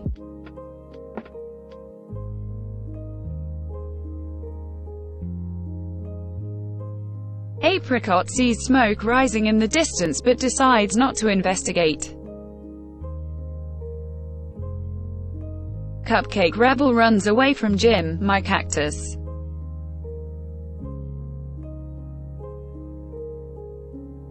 Really cool flashlight, the cool Darth Vader, and Muzpeep hunt for other tributes.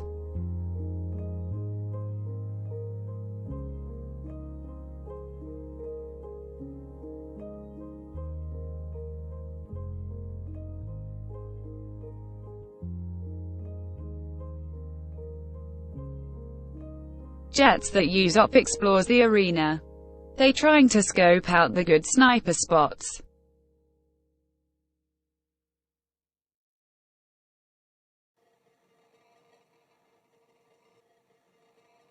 Nicolas Cage diverts Garange's attention and runs away. Yes, thank you Garenge, get revenge.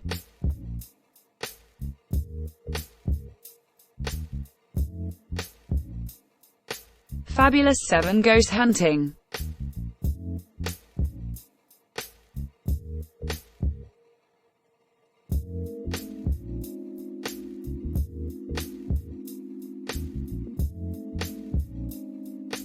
Aya dies by the end of day 2, sad face.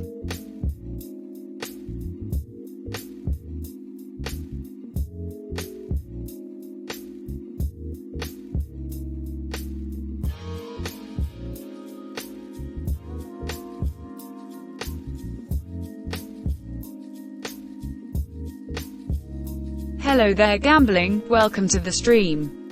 How are you?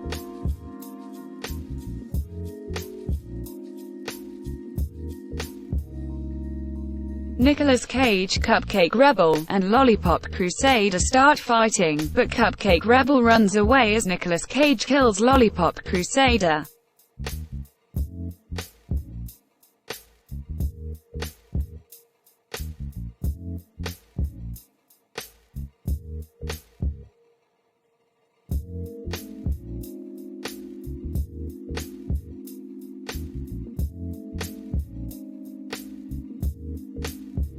Oh my fucking god, no, Nicolas Cage, stop! Exclamation mark. Garenge wasn't fast enough, crying face.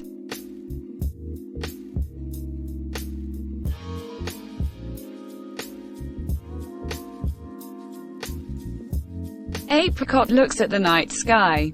This is very in character of me.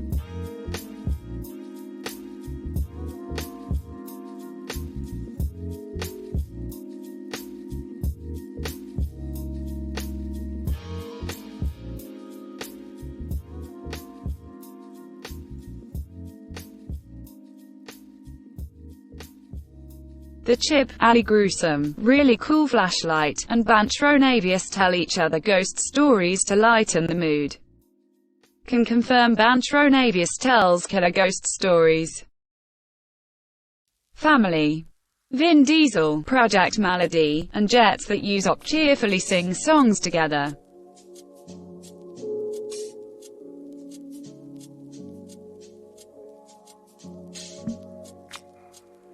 The cool Darth Vader tends to his wounds.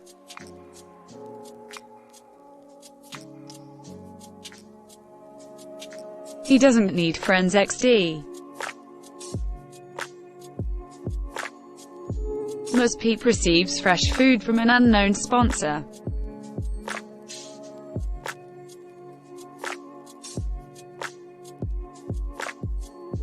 Sassafras Leaf strangles Aria Asai with a rope. Damn, Aria dies again, sad face. Take Missy shoots an arrow into Clementine Creevy's head. Goddamn.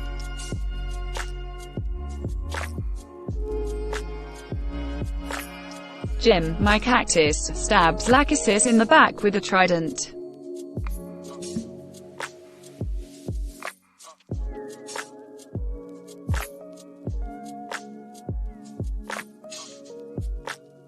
Holy shit, killed by a fucking plant flushed face. Gorenge starts a fire. Vial of Blood by Ayuko is awoken by nightmares. Fabulous 7 tries to treat her infection.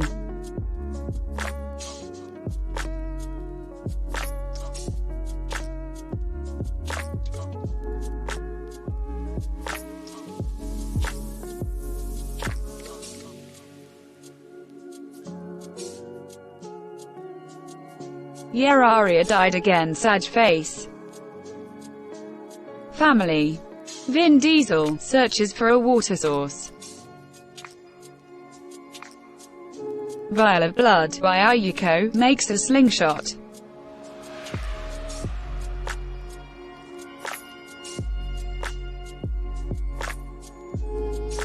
Fabulous 7 overhears jets that use up an apricot talking in the distance.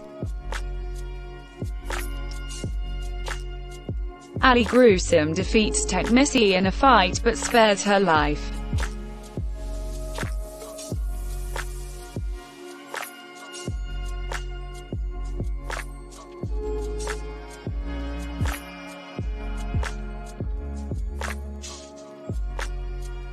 Kinda in character for Ali. Nicolas Cage, Banshronavius, the cool Darth Vader, Jim, my cactus, and Cupcake Rebel hunt for other tributes. Gorenge tries to sleep through the entire day.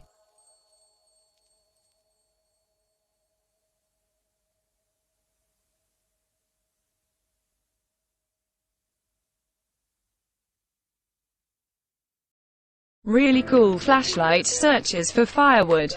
Ironic yet again XD. Sassafras Leaf explores the arena. Nuzpeep stalks Project Malady. The chip discovers a cave.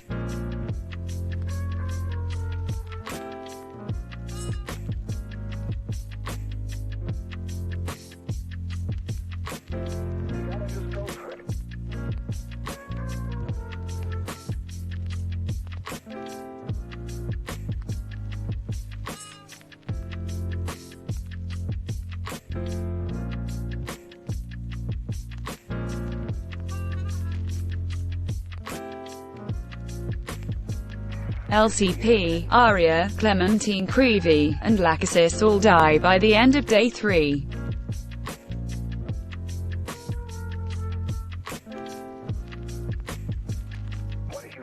Banshronavius screams for help. Shockingly is in character.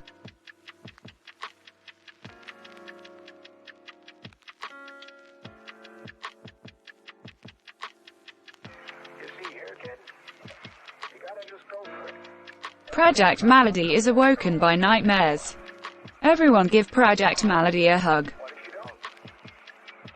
Sassafras Leaf destroys Jim, my cactus, supplies while he is asleep.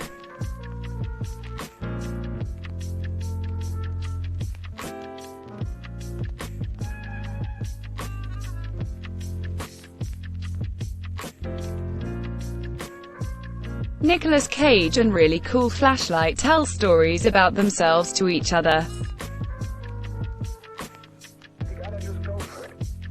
The cool Darth Vader convinces Fabulous 7 to snuggle with him.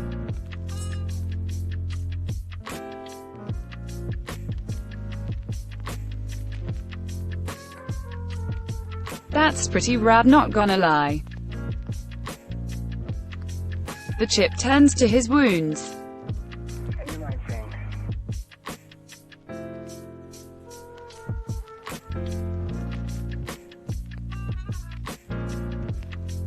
Gurenge, Apricot, and Cupcake Rebel sleep in shifts.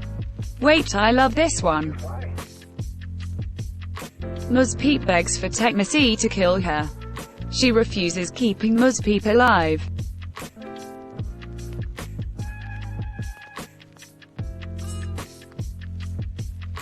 Meant I left the one before that last one. Jets that use Oplet's family. Vin Diesel, into her shelter.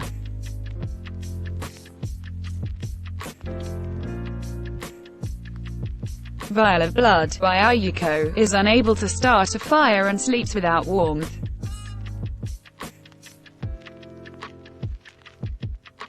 Ali Gruesome sets up camp for the night.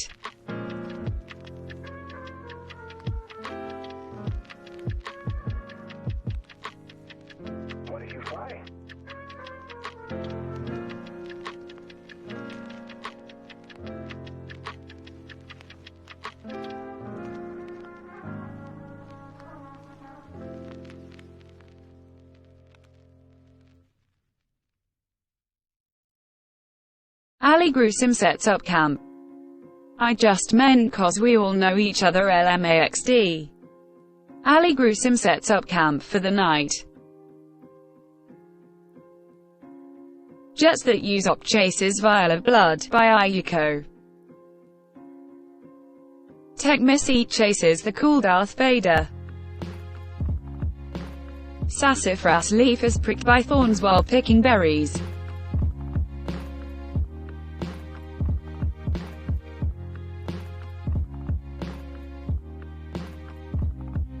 Apricot tends to Cupcake Rebel's wounds. 10 out of 10 this would happen.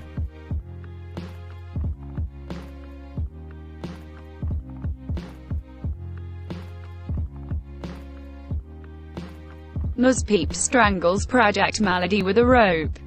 Absolutely metal.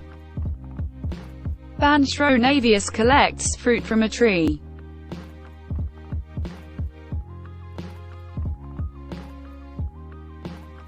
Really cool flashlight and Gurenge split up to search for resources.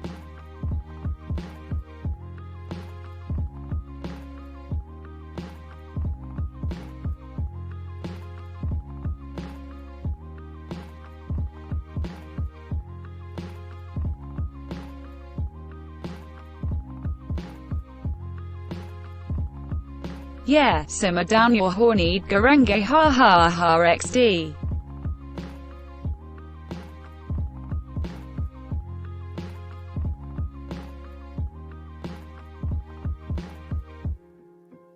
I find this one funny. The chip fishes. Nicolas Cage begs for Fabulous 7 to kill him. She refuses, keeping Nicolas Cage alive.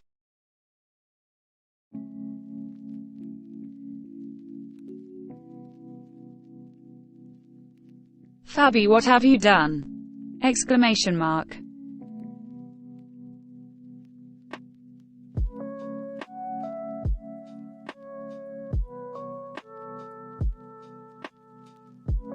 Family. Vin Diesel receives fresh food from an unknown sponsor. He got it from family. Jim, my cactus goes hunting. Ali Gruesome searches for firewood.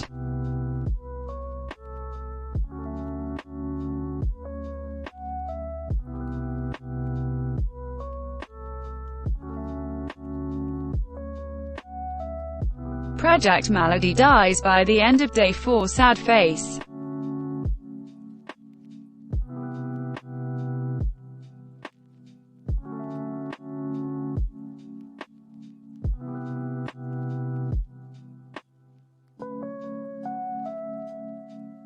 Sassafras Leaf ambushes Muzpeep and kills her.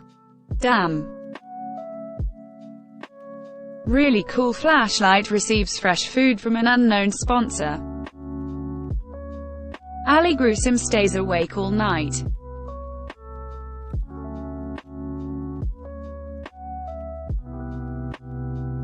Family. Vin Diesel climbs a tree to rest. Nicolas Cage lets the cool Darth Vader into his shelter.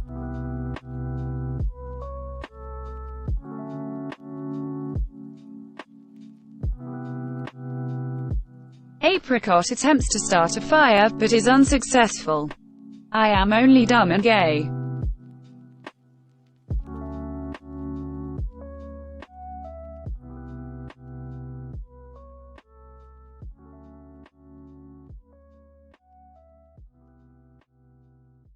Jim, my cactus, thinks about winning. Would be funny if you succeeded, Jim. Gurenge questions his sanity.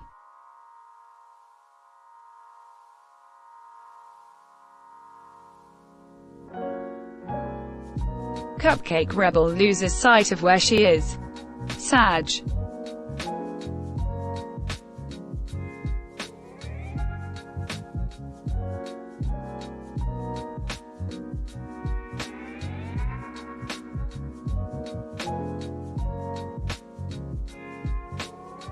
CULCP! Exclamation mark.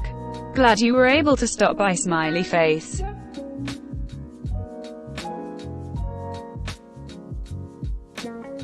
The chip cries himself to sleep. Banshronavius sets up camp for the night.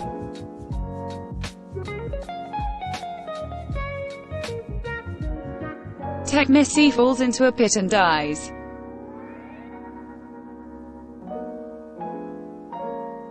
Unfortunate.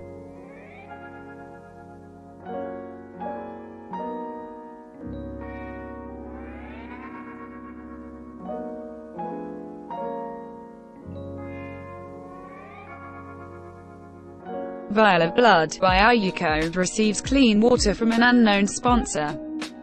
Find it funny a vial of blood needs clean water when it is blood.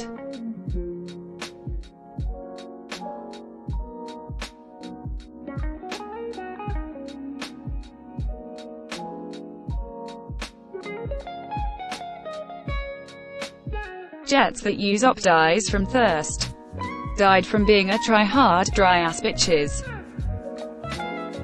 Fabulous 7 looks at the night sky.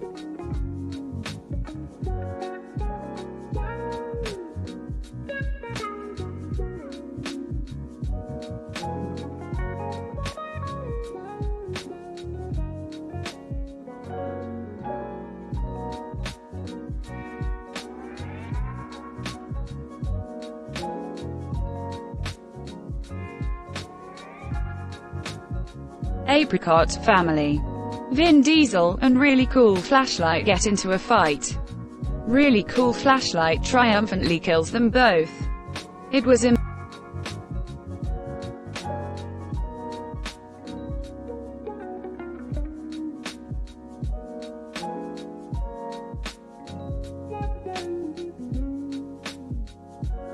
unfortunate, and I misread that whole thing, lol.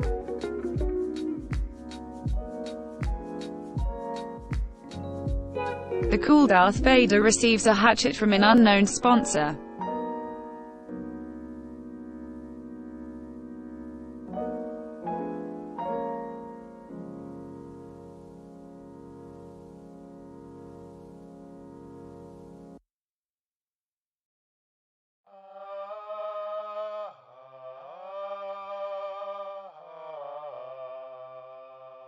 Nicolas Cage taints Cupcake Rebel's food, killing her. Oh my god, not again Nicolas Cage, not my girlfriend, sad face.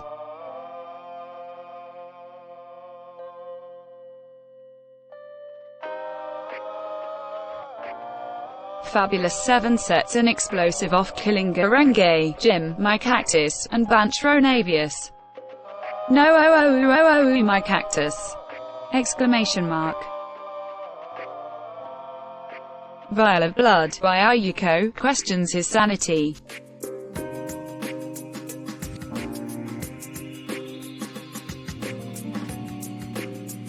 Sassafras Leaf chases Ali Gruesome.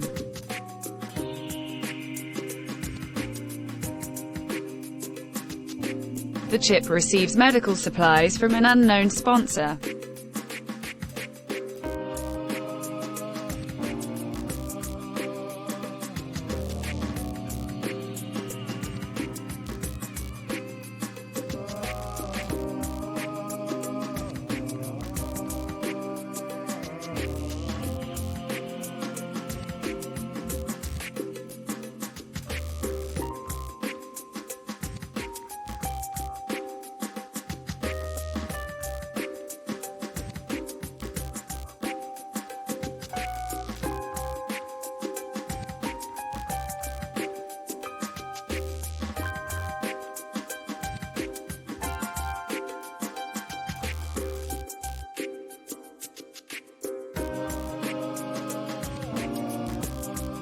Muzz Peep Techmacy, jets that use Optmi, Vin Diesel, Cupcake, Garenge, Jim, and Banchronavius all die by the end of day 5.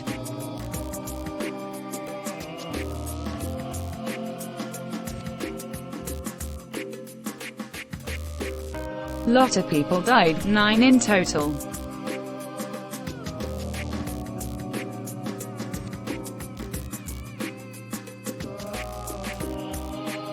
Really cool flashlight and Ali Gruesome tell stories about themselves to each other. Fabulous 7 screams for help.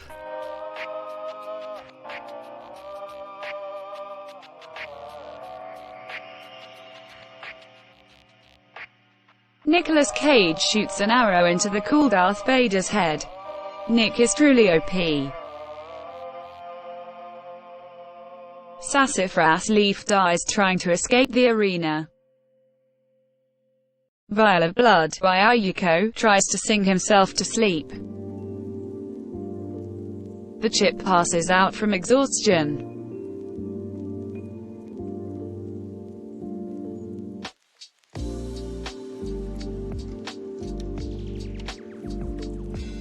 The cornucopia is replenished with food, supplies, weapons, and memoirs from the tributes' families. Really cool flashlight decides not to go to the feast. Vial of Blood by Ayuko decides not to go to the feast. Ali Gruesome decides not to go to the feast. The chip severely injures Fabulous 7 and leaves her to die. Well damn.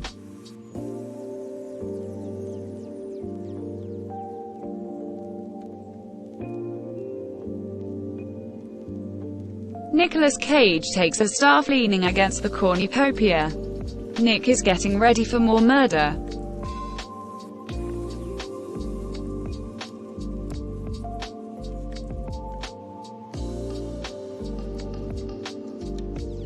The chip attacks really cool flashlight, but he manages to escape.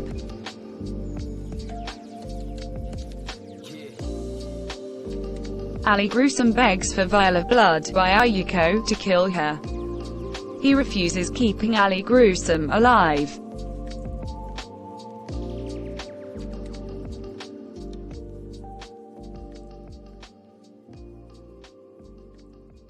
Nicolas Cage falls into a frozen lake and drowns. OMG, I love that only nature can kill Nick. Wolf mutts are let loose in the arena.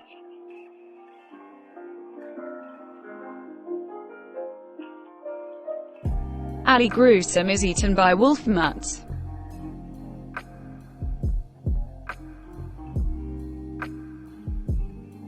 Vial of Blood by Ayuko survives.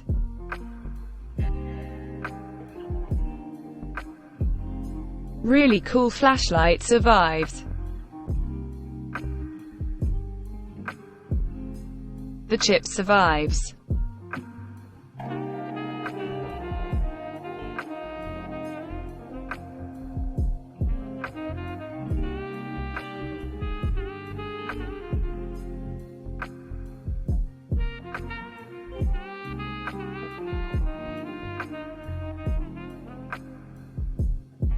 So we got a vial of blood, a flashlight, and a chip at the end of all this craziness. Holy shit.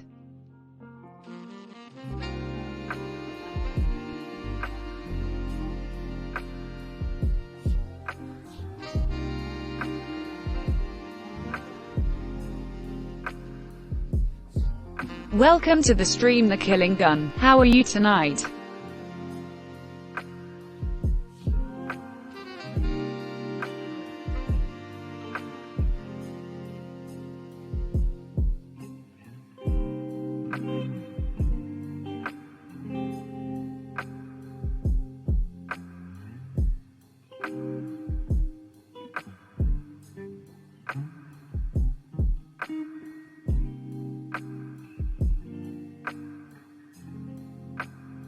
The cool Darth Vader, Sassafras Leaf, Fabulous 7, Nicolas Cage, and Ali Gruesome all die by the end of day 6.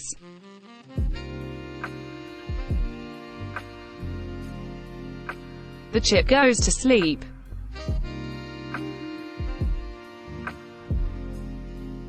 Really cool flashlight thinks about home.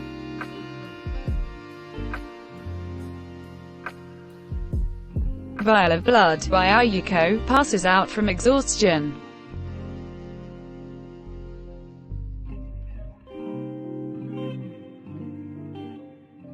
Vial of blood by Ayuko chases really cool flashlight.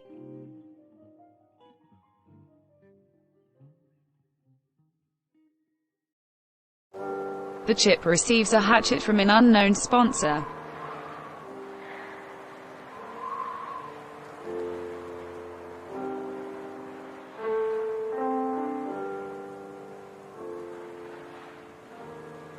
No one dies by the end of day 7.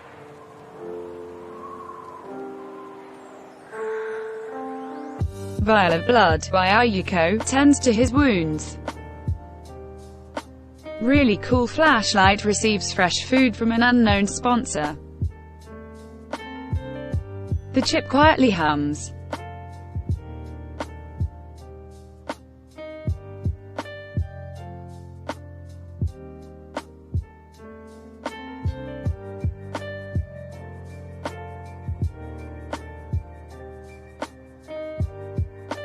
I'm doing good, having fun with Hunger Games Simulator XD.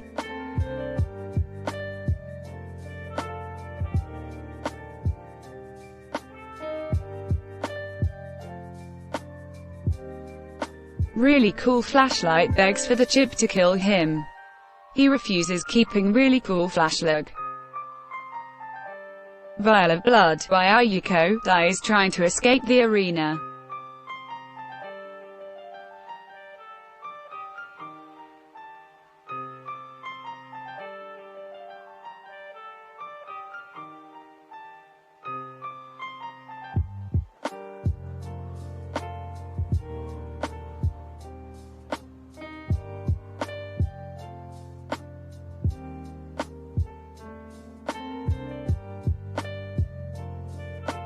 Vial of blood dies by the end of day 8.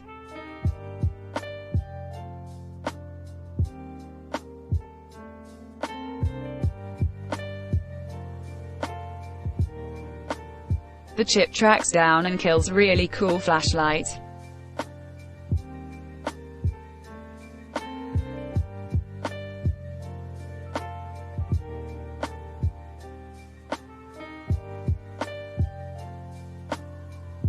There you go, Garenge. Honor the inanimate objects won the game XD. The winner is the chip from District 10. Welcome to the torture chamber. How may I be of service to you?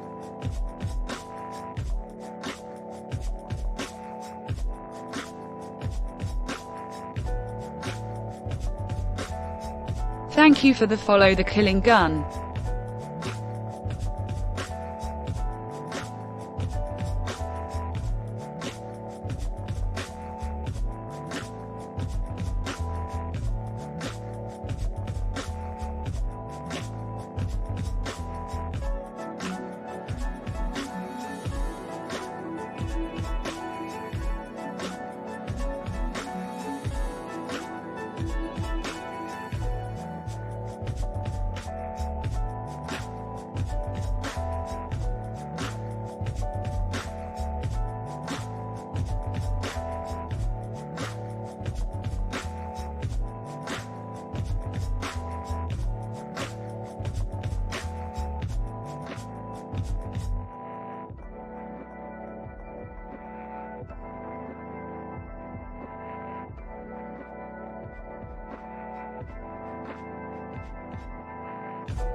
Well, that's enough Hunger Games simulator for tonight. Time to watch some videos.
Garenge bongo, you all there?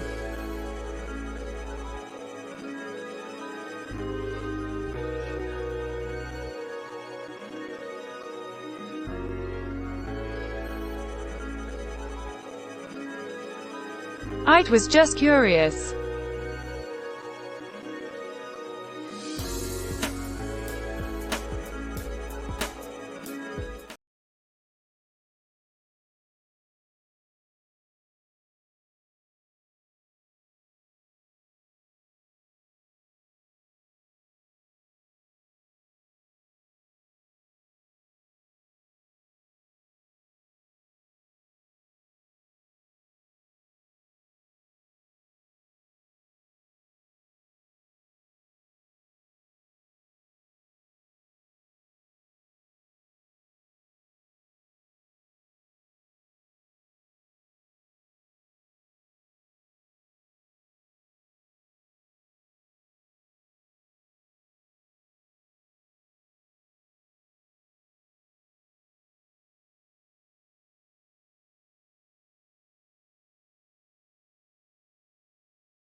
Alright, I am now ready.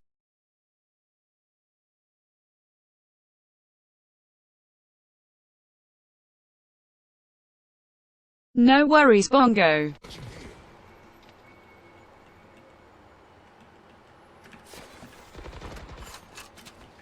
One vent.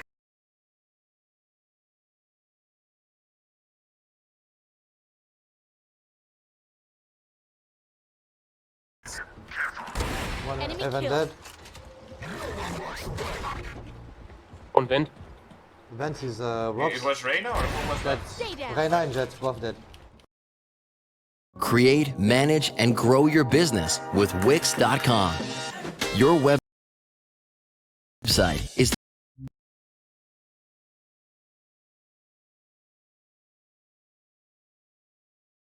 Damn, those flicks though.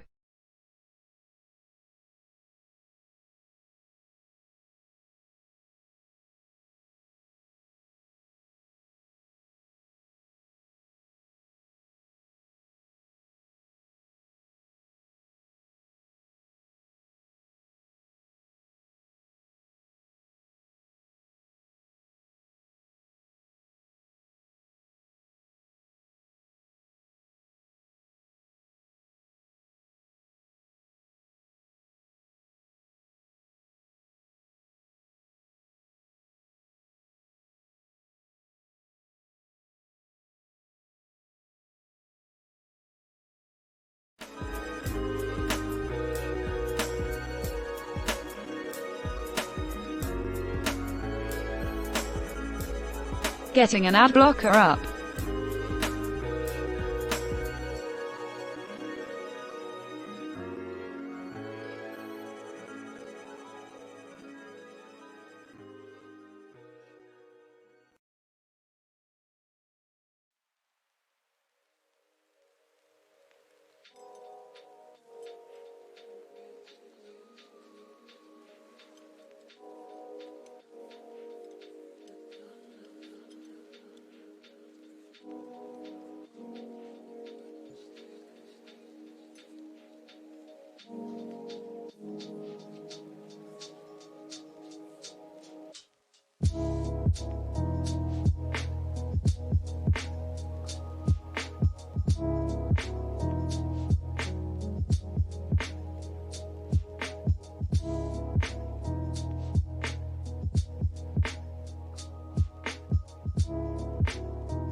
Alright, think I got a good one.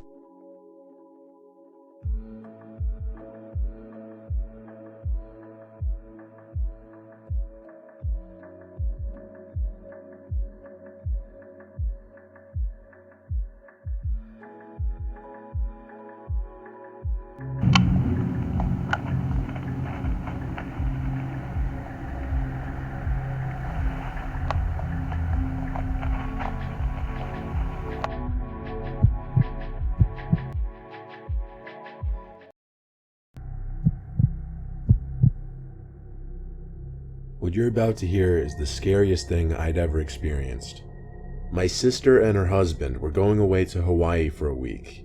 So since I'm the second oldest, she asked me to watch my 2-year-old nephew Sean for the duration. 2 was a tricky age for me because Sean was still in diapers at the time, and changing diapers was the last thing I'd ever want to be doing. Still, family is family, and I had to return a favor to them anyway. I was sleeping in the guest bedroom upstairs for the duration, and by the 3rd day I had everything down to a rhythm.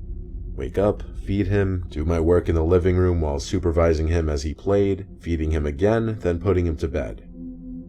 My sister has a high-tech baby monitor that connects to a touchscreen tablet. It records sound and video from above Sean's crib and feeds it to the tablet. I would keep that by my side while he slept, no matter where I was, the living room, the bedroom, anywhere. Midday most of the time he'd get sleepy and I'd bring him to his crib to take a nap. By like the 4th day, Sean was taking a nap, so I was in the backyard sitting at my sister's outdoor bar on my laptop. I had the baby monitor placed on the bar, so I was able to easily hear Sean start to laugh at something. I checked the tablet, and I saw him standing in his crib, so I guessed it was time to take him out. I went up to his room and grabbed him to bring him outside in the yard with me, where he drove around in his little electric toy car. For basically the rest of the day, I just watched Sean play with his toys while I would either be doing work on my laptop or just watching something on TV. Shortly after dinner time, I changed him one last time and put him into his crib. An hour or so passed, and there really wasn't much else for me to do. I wasn't interested in anything playing on TV, so I went upstairs to the guest bedroom to put an end to the night. Laying in bed in the dark, the room suddenly lit up from the tablet on the bedside table. I heard Sean laughing again. The tablet would light up if any significant amount of motion or sound was detected. I was comfortable in my position. I didn't really want to move. But when the screen suddenly almost went dark, died on a I could cashew. still hear Sean's laughs. I got confused. I picked up the tablet, and all I saw was black. Yet, in a way, it seemed as though the screen was still on. I heard Sean say the word "yeah" as he continued laughing. Something wasn't right. I set the tablet down and began walking to Sean's room, calling his name as I was on my way. I got to his room, and he was standing in his crib. I asked him why he was awake and who he was talking to. He then tried reaching for something atop the crib, but his short arms couldn't reach it. It seemed he was going for the camera for the baby monitor. So I pointed at it and said, "Camera?" And he replied, "Yeah." I picked him up to give him a little lift to see what he was trying to do with the camera. And as I lifted him, he used his little thumb to cover the camera lens. My heart sank as I put the pieces together. The reason the tablet went dark was because it was being covered by someone, but I knew it wasn't Sean based on the fact that he couldn't reach it. "Sean, is someone in here?" I asked him, and in response he pointed to the closet. I picked him up and ran outside to the neighbor's house, pounding on the door screaming for help. An elderly woman answered, and she let me call the police with her phone. She was already clearly close with Sean, and because of that, she seemed a lot more comforting. Police showed up and said when they checked the upstairs closet, it was open, but no one was inside. The fact that it was open alone says everything. Someone was in Sean's closet that night. They must have made an escape when I took Sean and ran. The officers told me to stay at someone else's place for the night, and the elderly woman next door allowed us to sleep there. The next few nights after that, I watched Sean at my apartment. My sister and her husband cut the trip short, of course, after hearing the news.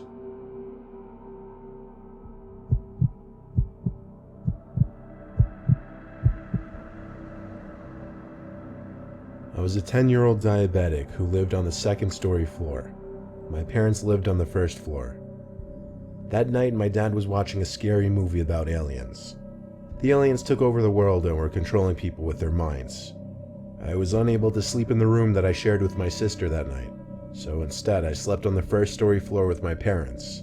As they do. At that time, my parents were using a baby monitor to make sure I didn't need any help in the middle of the night to take care of my diabetes. Late that night, as my parents and I fell asleep, I heard my mother's voice over the baby monitor. She said, "Amanda, honey, come give me a kiss. I'm going to work." In a confused daze, I looked outside to see it was pitch black. That's weird, I go to myself. Isn't it too late for my mom to be going to work? I rub the sleep out of my eyes as I make my way upstairs. The door to my sister's room cracks open, but my mom isn't in there. My sister is sound asleep on her bed, and the curtain just drifts open. I look around for my mom, but still can't find her. I make my way fast down the stairs and back into my parents' room, where my mom sat up and went, "What are you doing up?" I said, "Didn't you just ask me to come upstairs to give you a kiss goodbye?" She looks at me funny. "No, why would I say that?" she said. I looked at the baby monitor and said, "You didn't hear that?" She looked at me funny and says, "Go back to sleep." I lay on the floor shaking, thinking about what just happened.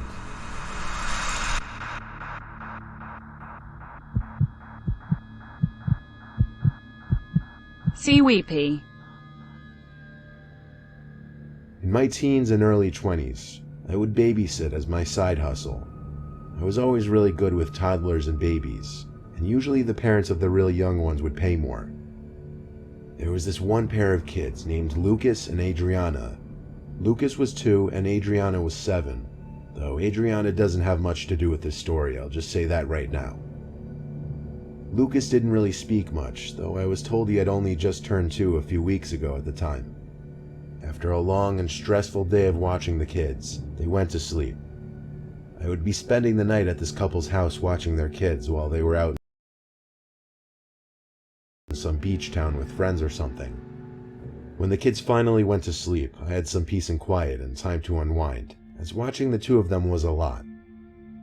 I lay in the living room watching a movie. The couple actually still had a baby monitor for Lucas's room, and they asked me to keep that in earshot when he went to sleep. I left it on the coffee table in the living room. Eventually, I ended up on a FaceTime call with my friend, and that ate away so much time that by the end of it, it was past 12. I went to sleep after that. Actually, I fell asleep pretty easily. By the way, if you wanna send videos to watch, put them in the text channel videos. The next thing I remember was the dream. The freaky, disturbing, messed up dream. Everyone knows dreams can be weird and grainy, so I can't describe verbatim what happened in this dream. But the best I can remember, I somehow had lost the baby monitor and Lucas was missing. After searching through this weird dream version of the couple's house, I found the baby monitor under the bed, and on the screen was Lucas's dead body. And upon seeing that, a deep voice kept saying, "This was your fault." I must have heard it like 3 times before I suddenly woke up. After realizing it was just a dream, I remembered the baby monitor. I left it on the coffee table downstairs, but before going down to get it, I figured I'd check Lucas's room first since it was closer anyway, and I saw he was fast asleep. After that, I went downstairs to get the device and went back up to the room I was staying in. I went back to sleep, but once again, I woke up sometime later. But this time, I woke up to the little monitor device beeping and the red light flashing. I picked it up, and on the screen was Lucas standing up looking directly into the camera. Not smiling or laughing, just looking dead set into the camera, his eyes glowing in the night vision. The way he was looking freaked me out. It was a cause for concern, so I rushed over to his room. But when I got to his room, he was fast asleep, laying on his back. I said his name a few times and lightly shook him, but he didn't wake up. I looked around the room, scared, feeling like there was another presence in there with us. I checked the closet and looked under the crib. No one. I went back to the other bedroom and looked at the monitor again, and it showed Lucas laying flat in his crib. I turned it off for the night, but I didn't sleep as easily after that. To this day, I still don't understand that dream I had, or if it was some kind of warning, and I don't know what exactly I was seeing on that baby monitor screen. I just don't know what to believe was actually real.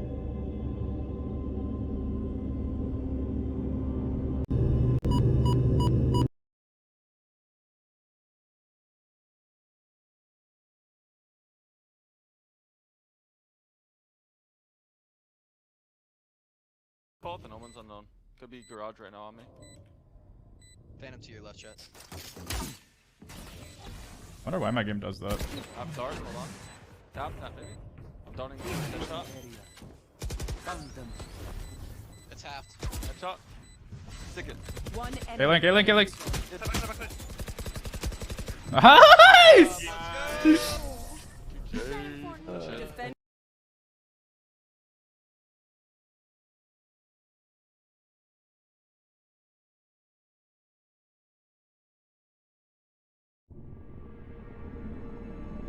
These are 5 videos with unexplainable background stories.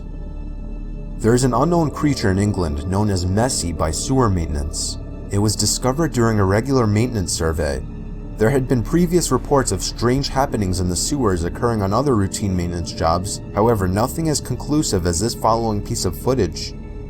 Workers have been reporting hearing noises from within the tunnels for years. One worker even called the police as he thought someone was stuck in the pipes. The noises have been described as being almost human. One worker described the sounds as being similar to a woman coughing or choking violently. The water company manager has come out and said that several employees have reported sightings of some kind of animal in the sewers. He's reviewed the CCTV footage, and he himself stated that it certainly did not look like a typical sewer rat. It was assumed that the creature was feeding on fat deposits that have built up on the inside of the pipes. According to workers, the creature still remains unidentified to this day.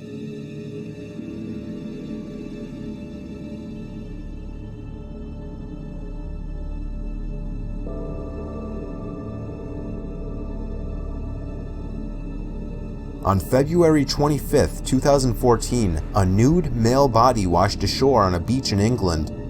The man was wearing only socks and one shoe, but the police made a strange discovery. A set of headphones were found in the man's mouth, as well as a rolled-up sock. The white headphones were looped around the back of the sock and were trailing out of his mouth. A number of items were found nearby, including a jacket, a wallet, and a photo of a young child.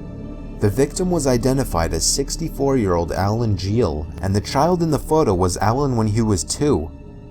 Alan did have surviving family, however he was a loner, so suicide was considered a possibility. Alan had recently purchased a weighted training vest and ankle weights, which suggested that he may have been planning to drown himself. However, these weights were never found, and the unexplained injuries to Alan's chest and head meant foul play could not be ruled out. The day before his body was found, Alan had traveled from Waterbridge to Truro and was seen wandering through the area on CCTV footage. The most intriguing video showed him speaking with individuals at a bus station, but they were never identified. Alan was last photographed in Purenporth on February 24, 2014. The strangest detail from the CCTV footage showed Alan wearing a completely different jacket than the one found on the beach. The jacket that he wore in the footage was never recovered. The rest of his clothing and his bank and credit cards are also missing.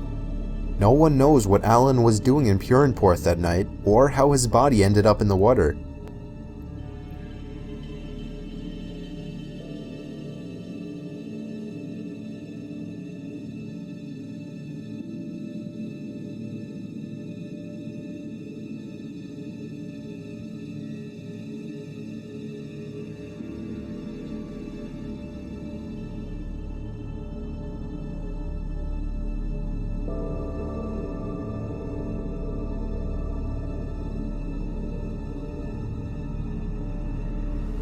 In 2009, Stephen Kosher quit his job in Salt Lake City and moved to St. George, Utah.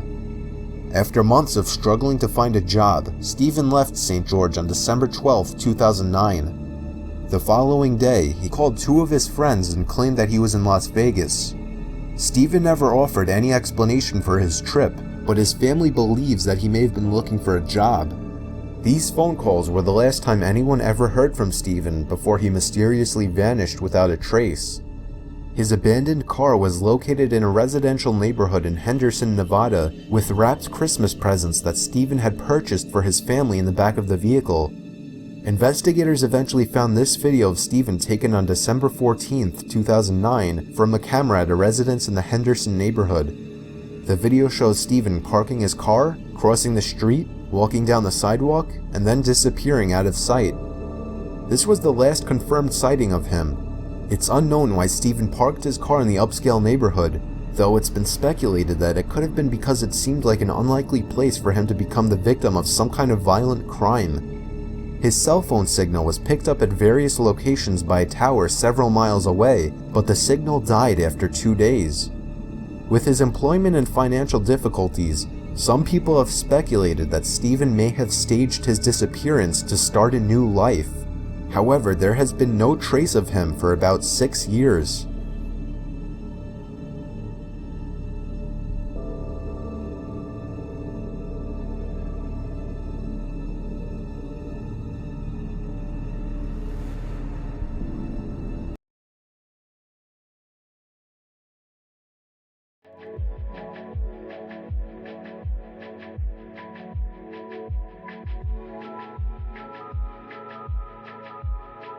I'll be right back.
Hi, I'm back! Exclamation mark.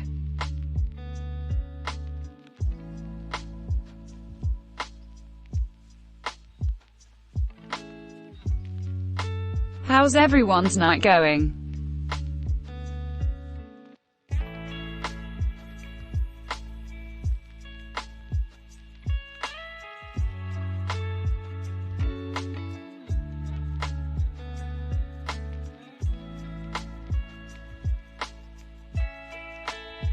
Thank you Verla's great, and welcome to the stream.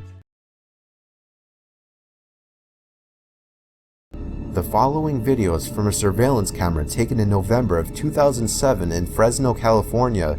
It was positioned to record the owner's front lawn and was set up because someone had tried stealing something from the owner's yard on a previous occasion. On the night the video was caught, the owner was woken by his dogs barking in an unusual way. He got up and looked at his security monitor and saw the creatures about 2 to 3 feet tall moving across his lawn. He grabbed a camcorder and recorded the monitor screen. Local investigators presented the footage at a mutual UFO network conference. The video they shared also showed some footage of the owner and the front yard during the day. Since it's a video of a video, the quality isn't great.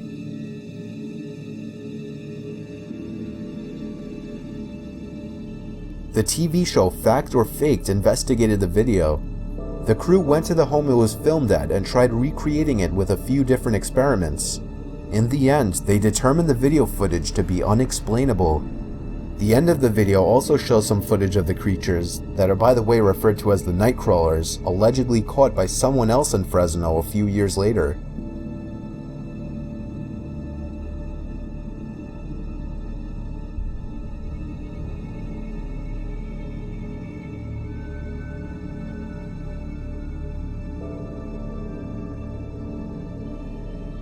The TV show Paranormal Borderline received an anonymous letter in the mail providing enough information to warrant further investigation. It told the story of a worker who appeared to have been abducted by aliens. The letter was accompanied by a tape which allegedly shows the abduction. There are 4 black and white pictures. On the top right quadrants, a worker walks right to left through a gate.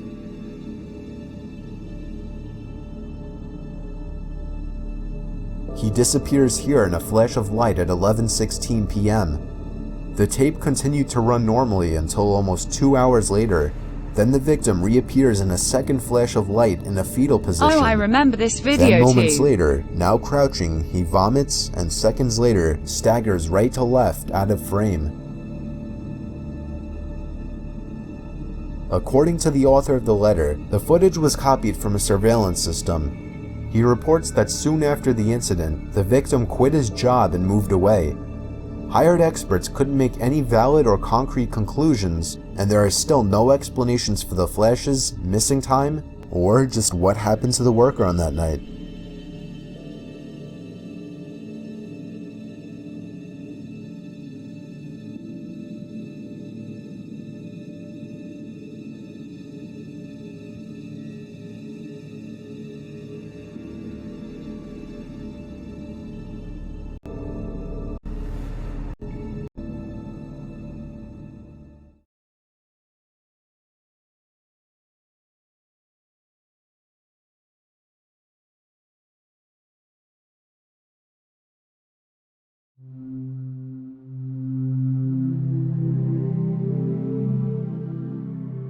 In 2013, scientists attempted to recreate the evolution of the universe from shortly after the Big Bang until today.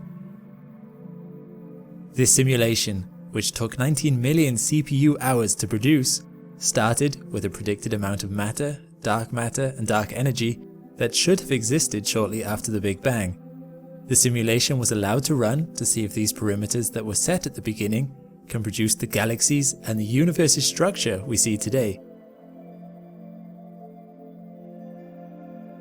What you are looking at here is limited to a 32 million light-year cube of the simulation.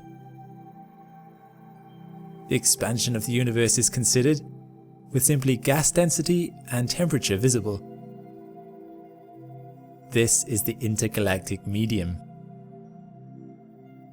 Even though space is a vacuum, there are still a few particles in every cubic centimeter of space.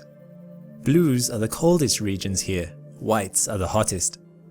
As gas particles are drawn together by their own gravity and that of dark matter, the gas clumps, and over the course of millions of years, coalesces into galaxies, which increases the gas's temperature drastically. He did LMAO. What you'll immediately notice is that there appear to be explosions coming from the densest clumps. But galaxies exploding? That can't be right, I surely would have heard of that before. But remember, this is the intergalactic gas temperature we are seeing.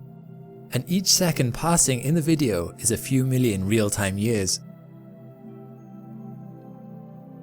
Quasars, or extremely active black holes, are the brightest objects in the universe, emitting more electromagnetic radiation than entire galaxies combined. When a quasar lights up, its rapid increase in radiation blasts into space, ionizing the intergalactic gas as it expands out, heating it up to extreme temperatures. This is known as quasar mode, or active galactic nuclei feedback. Black holes don't remain as quasars for lengthy periods of time. Rather, quasars are the result of a large amount of mass falling into them, lighting them up and causing them to eject huge amounts of mass and energy. They'll remain as quasars as long as there is matter being fed into them. Although, you may wonder, how can a black hole emit anything? Don't they absorb it all? And the answer is yes. It is in fact the accretion disk around the quasar that is so energetic and luminous. A black hole's accretion disk is the result of matter passing by, being ripped apart and sucked into orbit. These supermassive black holes often have billions of solar masses. The gravity around them is immense. As the material in the accretion disk orbits and falls inwards, the friction from the material in the disk rubbing together creates energy so intense that a quasar can be thousands of times brighter than our Milky Way. In fact, a quasar's host galaxy is often too dim to detect next to the bright quasar, although techniques with the Hubble Space Telescope have allowed a few of these host galaxies to be seen too. Quasars could light up from collisions of galaxies, when suddenly an abundance of matter falls into the supermassive black hole, although this doesn't always happen.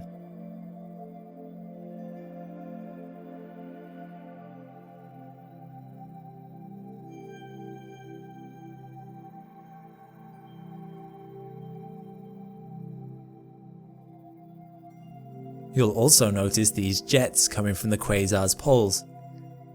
These extend well beyond the galactic disk and can be seen illuminating other galaxies and dust clouds like a spotlight. Quasars themselves are bright, but when these jets are pointed towards us, they are known as blazars. The jets are believed to be powered by the black hole's magnetic structure, and they can carry high energy plasma away from the black hole at almost the speed of light. The days of quasars and blazars are thought to be over. The closest quasar to us is 600 million light years away, and thus was going on 600 million years ago. However, you'll notice that the explosions in the simulation don't let up in this video as time passes. This comes from the last in the active galactic nuclei family of black holes, radio galaxies. Typical quasars and blazars are so bright that they light up in all frequencies of the electromagnetic spectrum uniformly. Radio galaxies originate from black holes that, unsurprisingly, are brighter in radio wavelengths. These explosions now come from radio galaxies, and this is known as radio mode feedback. The simulation stops at the present day. Now, while impressive, the simulation isn't perfect. For instance, it could only simulate 1 trillion particles compared to the countless number of particles in the equivalent section of space.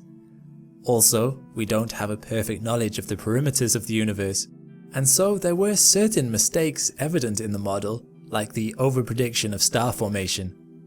There are plans to try this again at some point, with an updated understanding. Being able to model how the universe evolved can give us a confirmation about how we believe it formed, and this is of great interest to scientists. Let's see what future results will bring. So, can galaxies explode?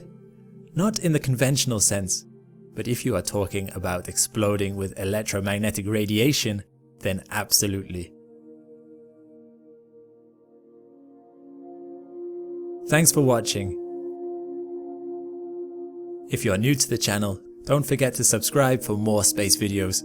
All the best, and see you next time.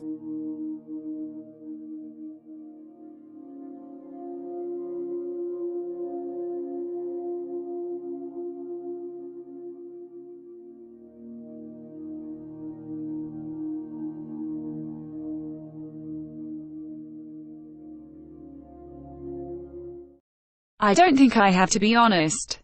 Want to send it in the videos on my Discord server. That's how you would recommend videos. Ara voice. You mean this voice? Do you like it when I do this voice? Suka ya? Suka ya kalau Oli pakai suara yang kayak gini?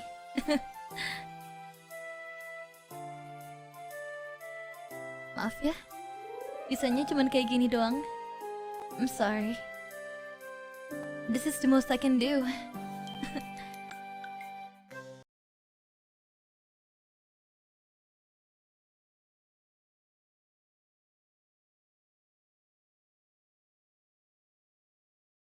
I don't know. That's pretty good, I'm sorry. Ollie. That's the most that I can do. I don't know what sexy sounds like.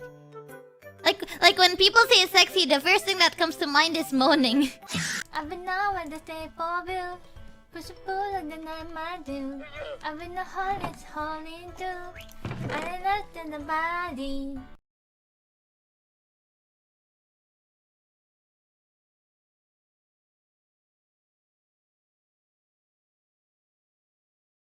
It's late at night, and a swing is swinging on its own on an empty playground. The person who shot this was passing by when he saw the swing moving by itself. However, there is something way more creepy in this video that we don't see. The same person who shot this had two phones with him at the time, his personal cell and work phone. He used both phones to record this in case someone might think that he's moving the swing. The work phone was recording from a different angle to prove this. However, it's the work phone that captures something that his personal cell didn't. In the footage shot by the work phone, there appears to be a silhouette of someone near the swings. Yet, in the other footage, there doesn't appear to be anyone there. Looks more fake. After looking at both footages, it seems that he may have caught something unexplainable. But what do you think? Did he catch someone who was looking at him? Or is this something else? I'll leave it to you to decide.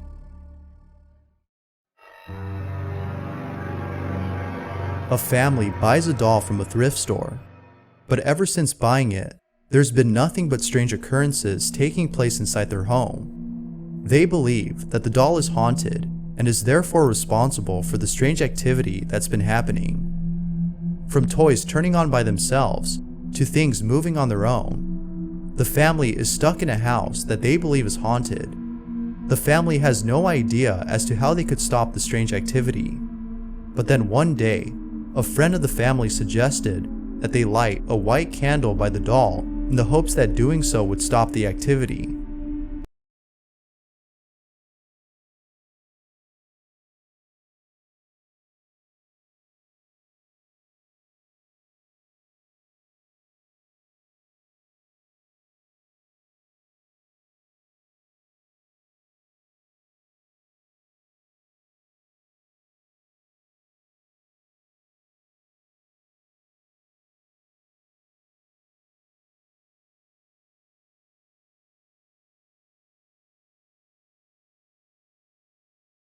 How the fuck would simply that change anything?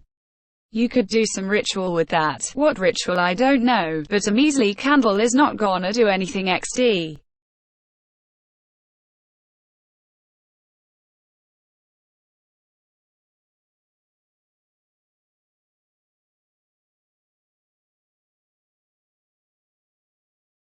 By the way, I posted my Discord server in the chat.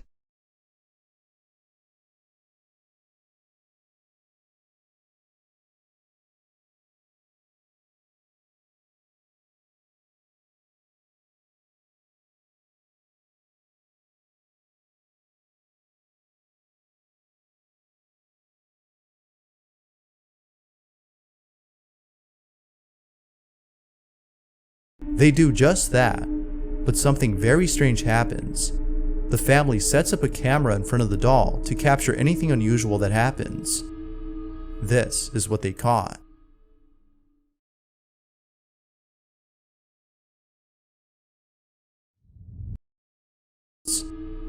This is what they caught.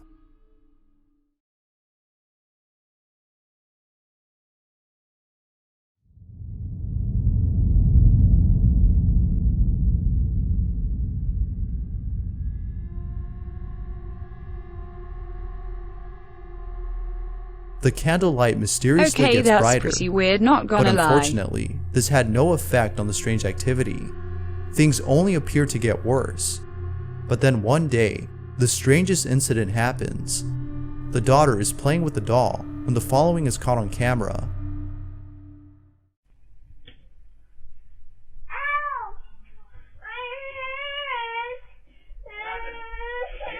Can we get you better? You okay, baby? I've seen this video. You want to drink this here? If you listen closely, you can almost hear what sounds like a slap.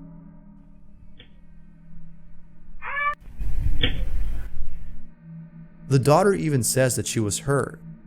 Viewers who've seen the video believe that the doll had slapped her. The parents also believe this, given the strange occurrences they've encountered. But what do you think? Did the doll actually slap her? Or was it something else? Let me know your thoughts. Ghost hunter Ganthu stays overnight at a store that is said to be haunted. He's invited by the store owner, who claims that the store is a hotspot for paranormal activity. In fact, the activity is so intense that the store owner is too afraid to spend the night there. It is hoped that his friend Ganthu will investigate the place and figure out what's going on. But little does Ganthu know that he would encounter something terrifying. Ganthu is by himself playing a video game when the following happens.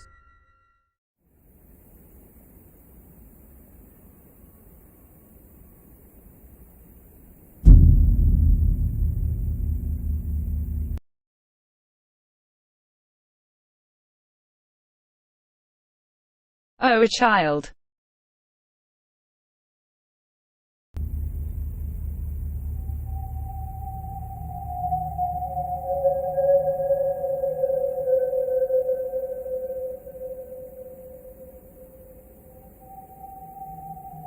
My fucking ears.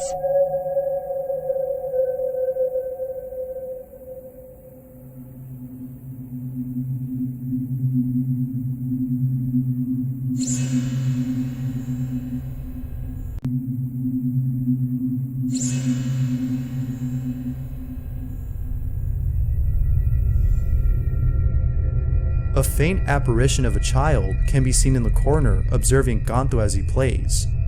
Could this be the supposed entity that haunts the place, or is it something else? Now, it could be that this was an actual child who appears to look ghostly because of the quality of the footage, but that doesn't explain how fast the child moves at certain points. What do you think? Could this be an actual child, or something else? What are your thoughts? If you caught something creepy on camera, or if there's any ghost videos you'd like me to check out and include in the next compilation, you can send them over to scaryvideos444@gmail.com. That being said, let's get back to the video. The following video was captured on a security camera that caught something downright terrifying. The person who posted the video writes, "After finding holes in the garage door, I checked the security camera, and this is what was recorded."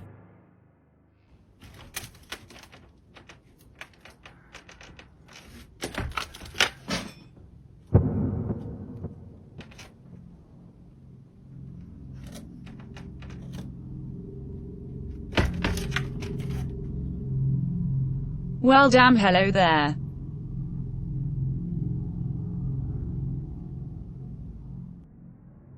If this isn't the stuff of nightmares, I don't know what is. There isn't that much info on the video except for the fact that it was captured in someone's backyard. But what do you make of this video? Real or fake? You let me know. Urban explorer Christopher Hill explores an abandoned school and encounters something pretty creepy. The school closed down in 2011 after being deemed unsafe due to structural damage. It's been 10 years and not a single soul is in sight, or so it seems. There's something ominous about this place, and it seems that someone or something is watching Chris. He's exploring the place when the following happens. Be sure to pay close attention or you'll miss it.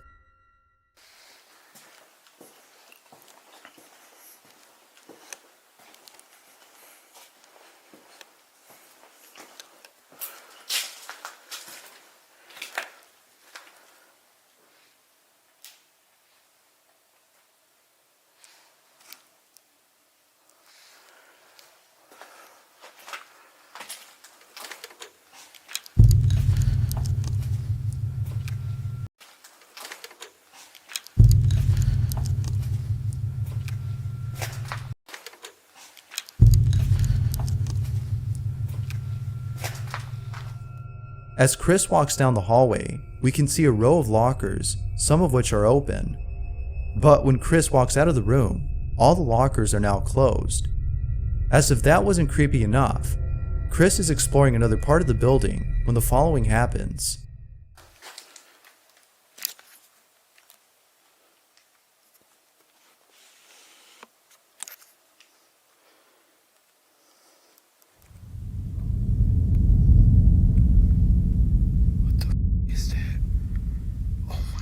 See that? Oh, what?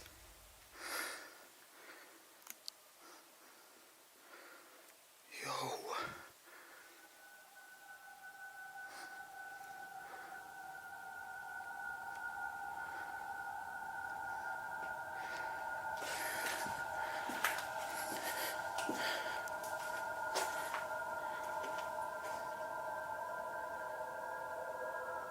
Chris sees what appears to be a glowing light.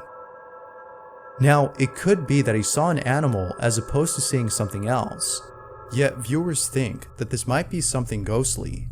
However, I can't explain the lockers that seemingly closed by themselves. It was after Chris had seen the footage that he noticed. But this wasn't the only thing he missed.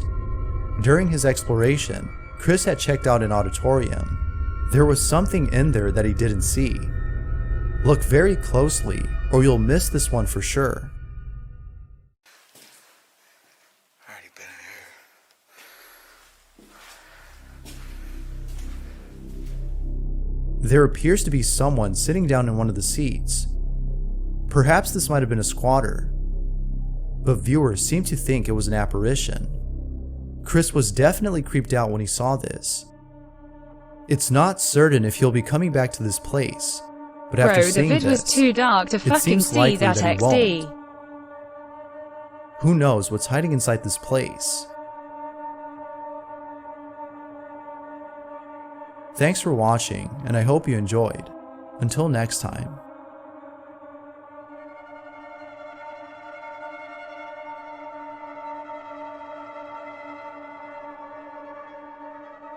LMAO exactly Verlas.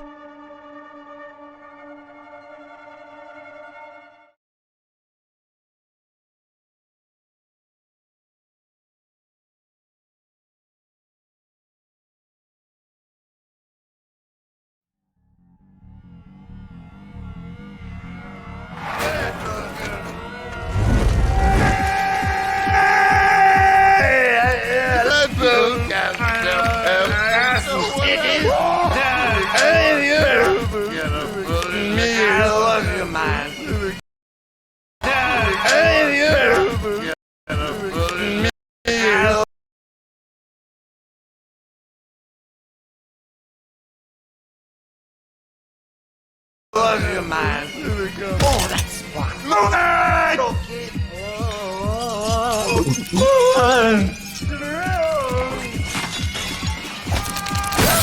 Use it. Oh!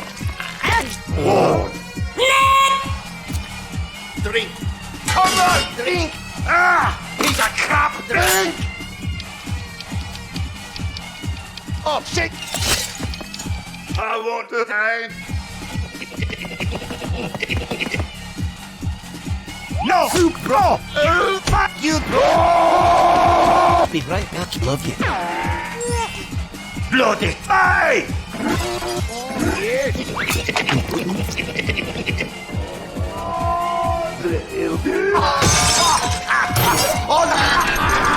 Wait, what?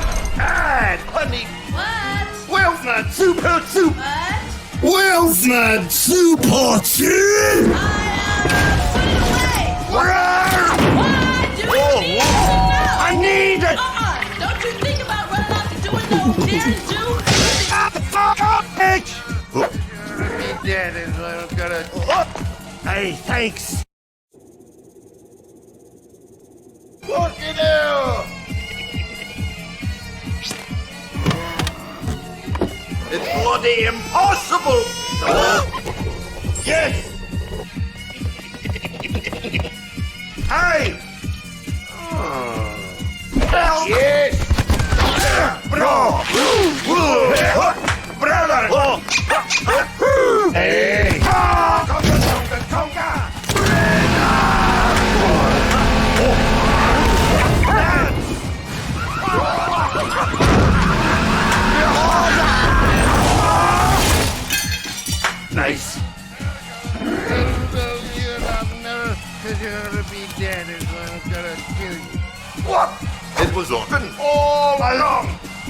you witch! What? They turn themselves into a pickle! Bloody funny! Oh, it's a dark day. Oh, that's gay! Bloody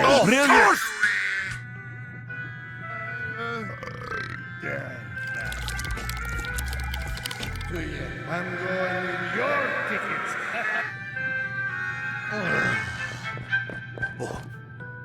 Demo! Hey! Alright, listen! Look at this! Get a bullet ticket. That brook is full of magic! You pretty little thing. Not you. So bloody pure! There's you take down and Get to the car! they push you. Both of you on you. What do you think, eh? Huh? I don't like this. It's just for sure. What?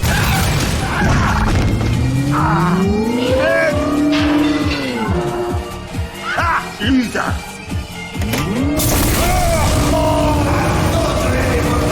Wait to watch GMOD Idiot Box. I love that shit. You gotta love this. Careful, man.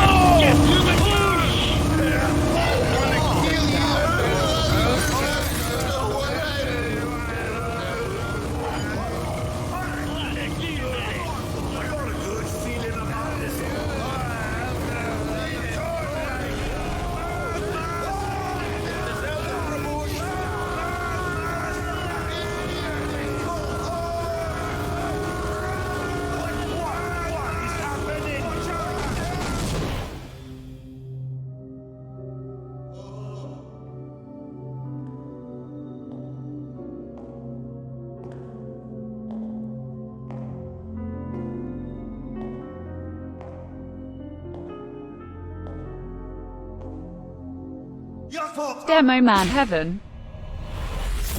I'm back! What did I miss? Oh.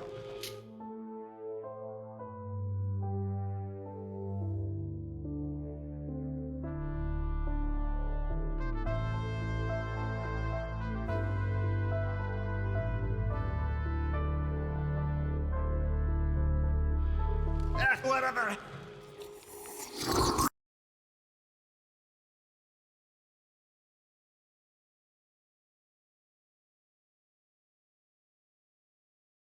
That was pure art.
Okay, I want to try this. I've seen people do this. Okay, I want to try this. I've seen. Okay, I want to try this. I've seen people do this. I want to do it to him. I'm about to do it to him.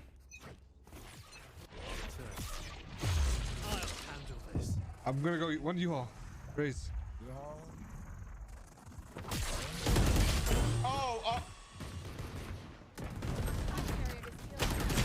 Spike down A. Oof. Isn't Odin? Last player standing.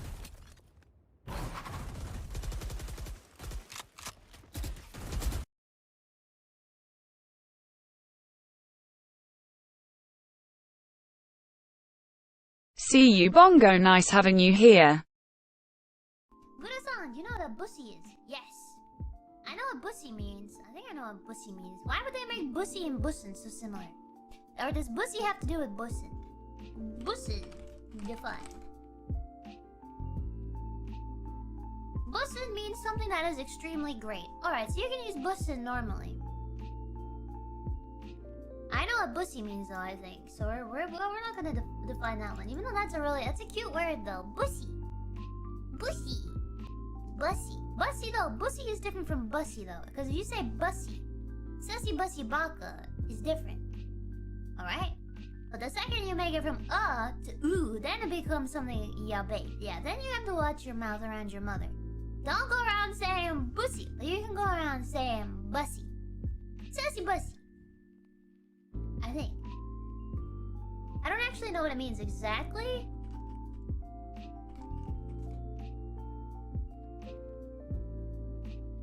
Oh, that's not what it Oh, you means at pure all. soul. I'm sorry. I didn't know what that meant. I did not know what that meant. I thought that meant something else.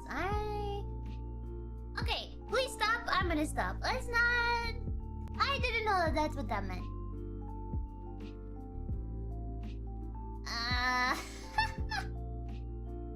Oh well.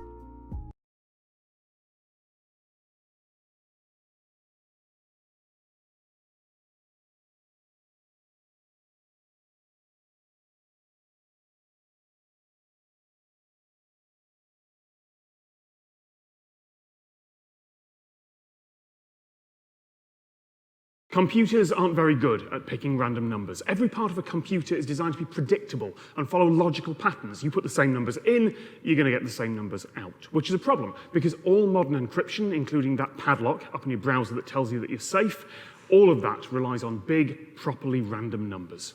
If you can somehow predict those numbers, you can start breaking those locks, which is why I'm here at the headquarters of Cloudflare in San Francisco.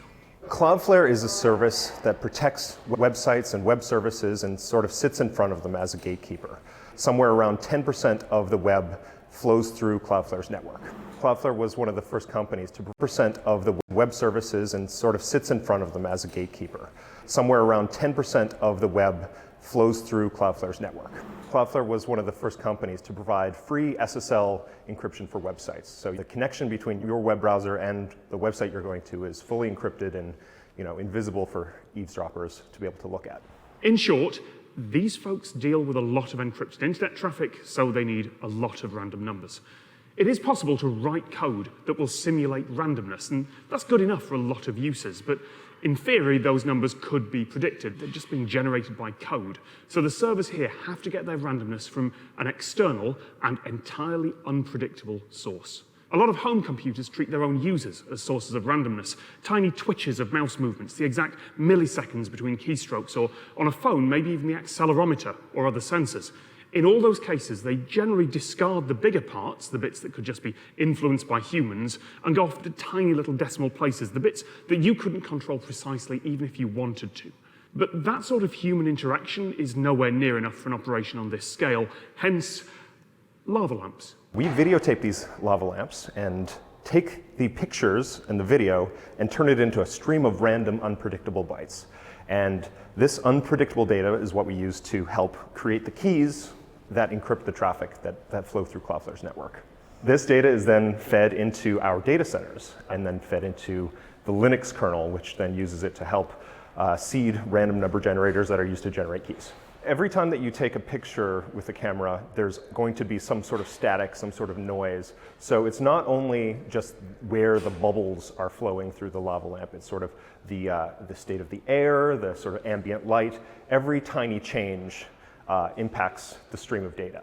A cryptographic hash function is something that we use where even if you have one sort of static image and one little bit changes, it changes the entire stream. So we use that to help scatter the randomness as much as possible. We also collect randomness around the world. So in our London office, we have this thing called a chaotic pendulum. It has 3 pieces, and it's unpredictable in which way they kind of twist and turn together. We videotape that and feed it into our randomness source as well. In our Singapore office, we have a radioactive source that we use to feed into the randomness system as well. So this is not just some stunt that we pulled. It's actually, you know, being fed into our real systems. Whether anything in the world is truly random is arguably a question of philosophy and not science. Maybe everything is just complicated clockwork, but these lava lamps are so chaotic that simulating that camera shot with perfect pixel accuracy, far enough ahead to be useful, while figuring out everything else those images are being put through, it's roughly the same level of difficulty as just brute forcing the encryption in the first place. And even if you could simulate all that, you'd only have one piece of the puzzle. These folks aren't the first to do this. LavaRand was patented by a company called Silicon Graphics in 1996, but that only lasted a couple of years. Now, of course, there are less flashy and more practical ways to generate random numbers, but then I wouldn't be here. I would be at some other company who'd gone and, I don't know, pointed a camera at a basket of kittens. That'd be a bit higher maintenance, though.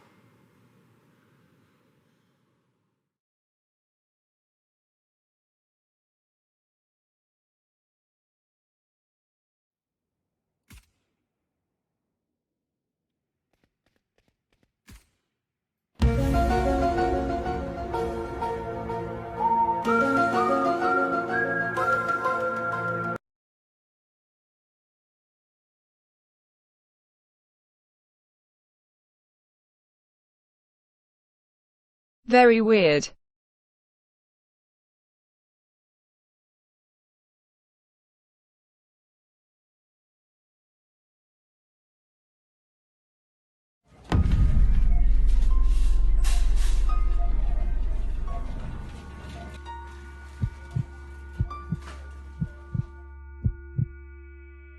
I work at a CVS open 24 hours a day. I've been working at this location for 3 years now, and I'm one of the higher-ups. I agreed to take on the overnight shifts because I believe it helps my chances of getting another promotion, and I like to be on my boss's good side. There would only be one employee working the 12 a.m. to 8 a.m. shift, as that's all that's really needed. Once the pharmacy opens at 9 a.m., that's when business usually picks up. The 2 employees before me left after I was set up. At my hours, so few customers come in that my job varies from cash register to simply stock working. The beeper at the front door that would go off would alert me when a customer would enter, so I'd know when to go back to the register and wait. A few hours into my shift, I went back to the register to check my phone, which I had charging, and I had a new voicemail from an unknown number. I pulled it up and listened. It was some weird voice on the other end that I couldn't tell belonged to a male or female, and I couldn't understand what they were saying. Like, the sound quality was terrible. The transcription was unavailable for that reason. Obviously, I just ignored it, because everyone gets weird calls once in a while. As I continued doing stock work, my phone started to go off. I pulled out my phone and saw a bunch of texts from that number that just called. The first text said, "Call back when you can." The second one said, "I know you're at work, I'm coming to visit." The third one said, "What time are you working till?" I had no idea who this could be. I texted back, "Who the hell is this?" The typing bubble popped up for like 20 seconds, then it went away. They didn't respond to that. Okay, a little unnerving, yes, but I still had to go about my work. Eventually I heard the ding by the front door, alerting me someone entered, so I went back to the register and waited. I didn't see anyone walking around though, and I waited there for quite a while actually. Eventually I just decided, okay, that's enough waiting, and went back to stocking shelves. I'd say it was around 2 a.m., a couple hours into my shift. I got a new cart full of items from the back section, this time beauty products, the second aisle in the store. I brought the cart over there and noticed a woman in the corner of the next aisle over, the first aisle. I stepped into that aisle and looked down, asking if she needed any help. She was looking down at one of the products in the corner. She didn't acknowledge me. Didn't know if she heard me or not, but I just felt awkward, so I left her alone. I walked back to the register just to wait there for her to finish up, and then I started getting more texts from that number. I was basically getting spammed with random messages that made no sense, except one that said, "I'm here." So I said screw it and I called the number. I heard a ringing sound coming from inside the store, and my heart started beating twice as fast. I felt a heavy feeling in my throat. I canceled the call, and the ringing stopped. I brought myself to walk over to that last aisle again, where the ringing was coming from. That woman was still there in that corner. I yelled, "Joke's over, I'm calling the cops, whoever you are." I almost knew it had to be some girl I knew playing a prank on me. I went back around the counter because for some reason I felt safer there. I really didn't want to call the police though. Instead, I called my best friend, who picked up on the first try.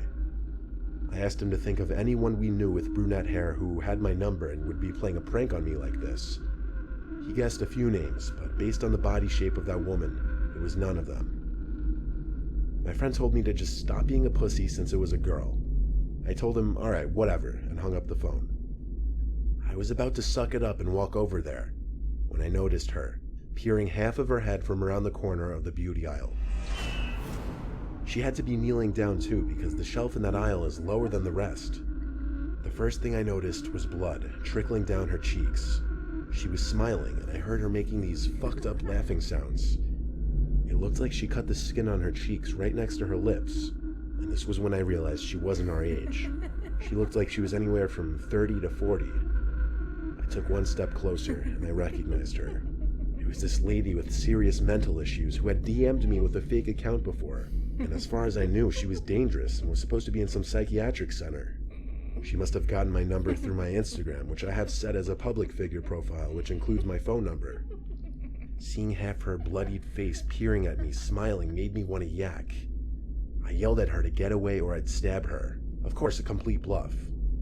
I ran to one of the back aisles and hid from her, and I only sighed a breath of relief when I heard the beep of the front door go off. I went to go check if she was still there, but she wasn't.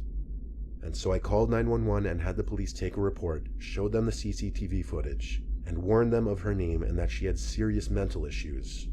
The officers were very nice and told me they'd be in the immediate area in case she returned. I blocked the number she was texting me from, and I like to think the police contacted her family.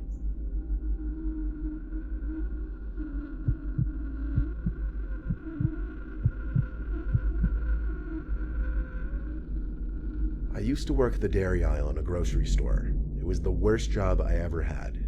A lot of heavy lifting, expired dairy products, and shivering. The big dairy cooler was in the back of the store in the area where all the groceries yet to be stocked on the shelves were kept. I would often just chill in the dairy cooler, no pun intended, because the supervisors on duty would never think to check on me in there. I'd bring a hoodie just so I wouldn't get cold. Anyway, one night I was working till 10 p.m. The store got quiet past 9. However, Mr. Senko, the supervisor who was a pain in the ass, was on duty. So after stocking the milk cartons one more time for the night, I brought everything to the back area again. On my way back to the dairy cooler to just hide and chill in there, I saw very briefly, for like half a second, the face of someone through the glass of the cooler door. But they either just ducked down or faded away out of my view. Who was in there? I went through the doors to see, and got hit with that blast of cold air and the loud sound of the giant refrigerator blowing cold air into the room. Boxes, pallets, and crates of milk everywhere, but no immediate sight of anyone. There were many places to hide behind the giant piles of boxes, but no one was in there. So I did my usual. I sat on an empty milk crate hidden behind a big pile of boxes. Then suddenly the lights in the cooler turned off, and it went almost pitch dark, besides the light from outside the cooler coming in through the glass of the door. I had a mini freak out because I thought Mr. Senko knew I was in here and was basically signaling for me to come out. I stood up and came out from around the boxes, and then I froze. Something was blocking partial view of the two cooler doors. There was a silhouette of a really tall person right in front of me. It couldn't be Mr. Senko, he was kind of short, and the figure right in front of me had to be a foot taller than me. Suddenly, the light flickered back on, and the figure I thought I saw right in front of me was no longer there. I nervously walked around where I thought I saw something standing. I even waved my hand through the air in that spot. I somehow felt like I wasn't alone in there, and so I burst through the doors and shut the dairy cooler light. I peeked inside now with the light off, but that figure I saw in there just a moment ago was still gone. I threw my apron off and clocked out early. I didn't care if Mr. Senko would be mad. I just needed to get out of there. That was the one paranormal thing to ever happen in my life.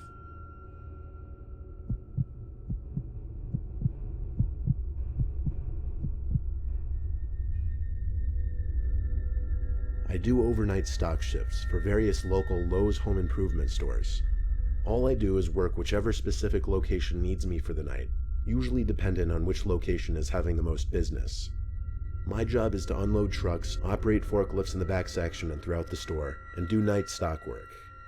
The trucker on duty that night was Paul, the only other guy with me that night. Once we successfully unloaded the truck, he helped me sort them in the back room before going off to do another pickup with the truck. So I was left alone to continue work as normal, nothing I wasn't used to. I'd scan the new shipments to take inventory, then I'd bring the items out to the floor and stock shelves with the new items. That's exactly what I was doing, going back and forth from the back warehouse section to the main floor, stocking shelves, sometimes using the forklift.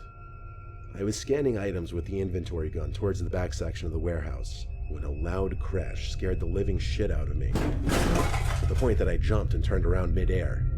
It was a big box that had fallen off a large pile of pallets full of unopened packages. The box's contents didn't spill out, the box was still intact, so I went to get the forklift to lift the packages back up onto the pallet. It was at this point I smelt a funky odor, but it wasn't the most uncommon thing ever in the warehouse, so I continued my work. At some point later that night, I turned the corner into the paint aisle and saw someone walking all the way down at the other side. They were dressed in dark clothes. No one else was supposed to be in the store, and they weren't wearing work clothes. So I shouted, "Hey!" They turned around, and when they saw me, they took off running down an intersecting aisle. Naturally, I yelled again and started chasing after him. Of course, when I got to the intersecting aisle, he was nowhere to be seen. He could have been in any aisle by then. Still, I did one quick jog down the middle aisle to look through all the intersecting aisles, but I didn't see anyone. I called anyone who I thought could have possibly been on duty, but nobody even picked up. I was at a loss for who that could be. I had to assume it was an intruder.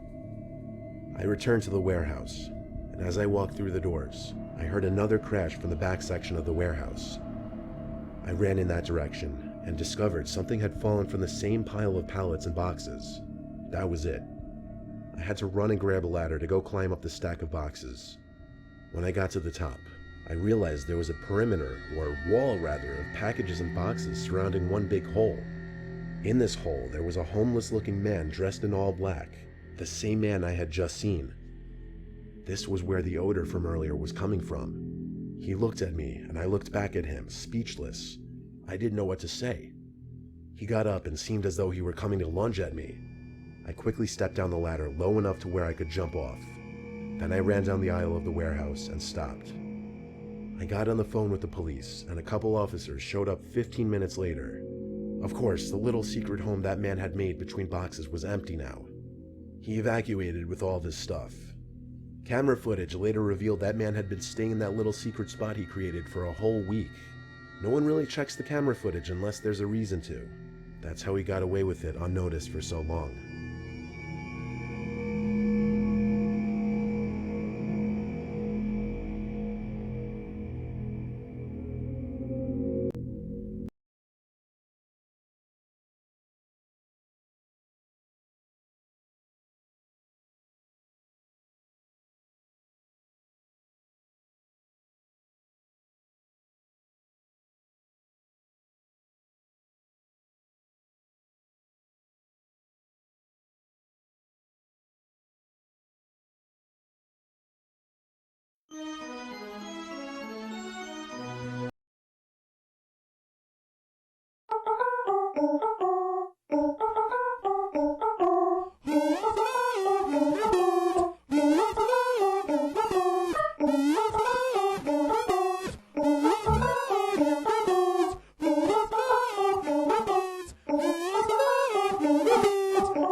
I swear they fixed it.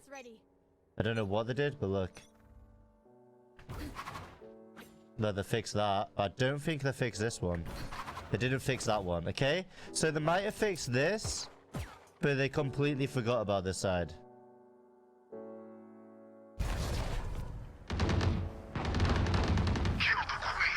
What's this? Welcome to my world. Oh my god. Got him. Jeez. Spike is me.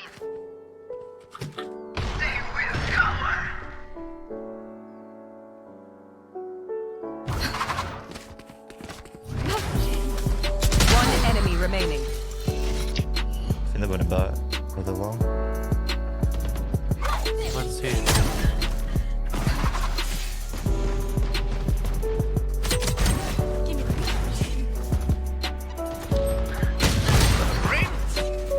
Spike down A.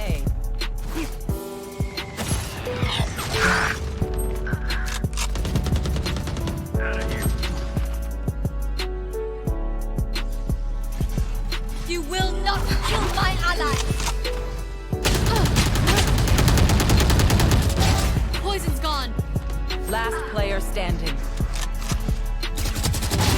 Oops. No, I suppose the pixel the wall. It's throwing me off now. How sense? Party's over. Maybe I'm a high sense gamer. Oh my god. High sense the days. 1 HP. Oh, why did I jump? One enemy remaining. 1 HP in a dream. Ooh, that sucked. Ooh.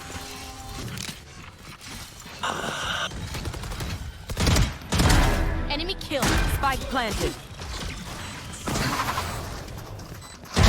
Poison's gone. One enemy remaining. 3. Poison's gone. One enemy remaining. 3.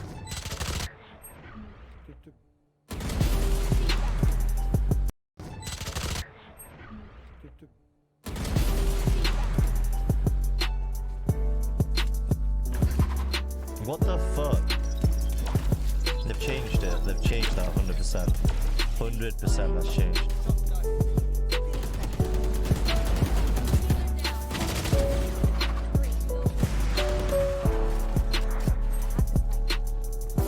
Rafters, one for you. No, both rafters.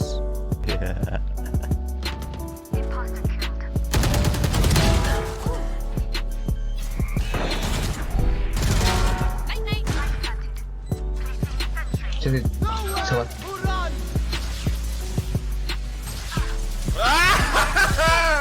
One enemy remaining. Blocking sight.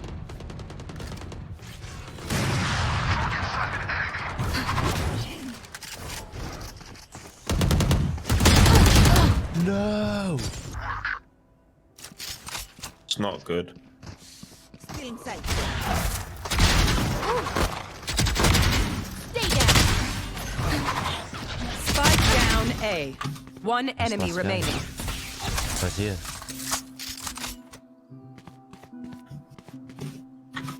Oh. No, leave him. Flawless.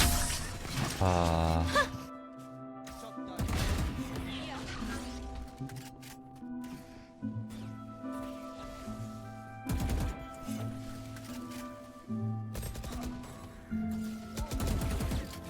No.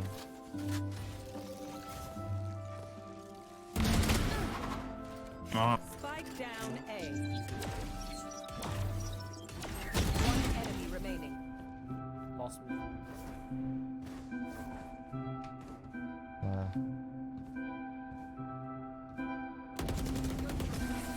Oh, he stole my ace. He Hopefully he stole did, my nice shot. ace.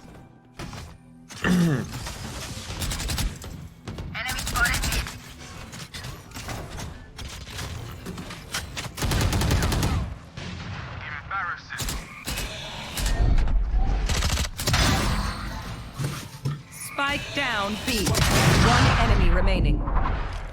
Still inside. Imagine.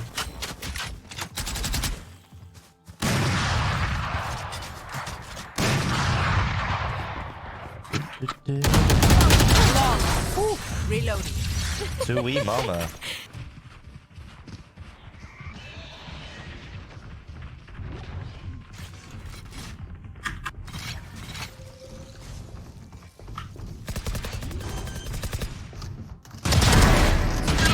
One enemy remaining.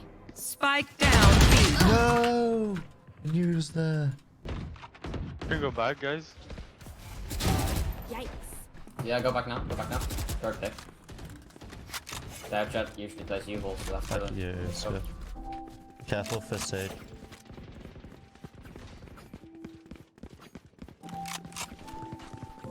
I'm flashing default on the other side. That spray scared the living daylights out of me. One heaven. I hate holding lamps, you know. I might have to run a gun. I might have to run a gun this. We can play passive with my ult if you want to.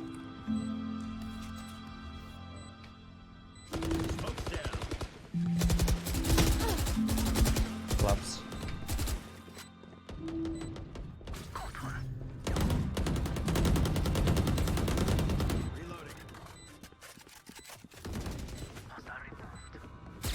One enemy remaining.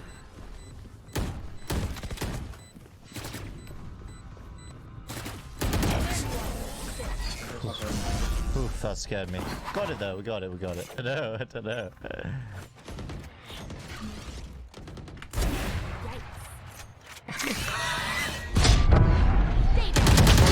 Nailed him. Long one. They expect me to just be pushing like a bot. Spike down B.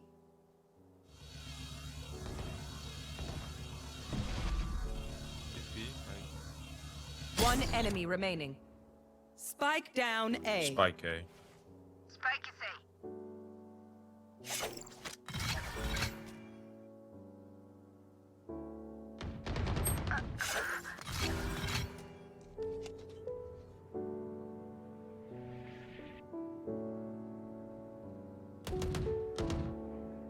That was.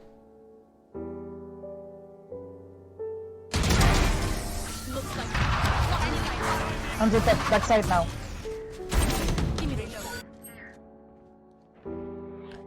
Swing.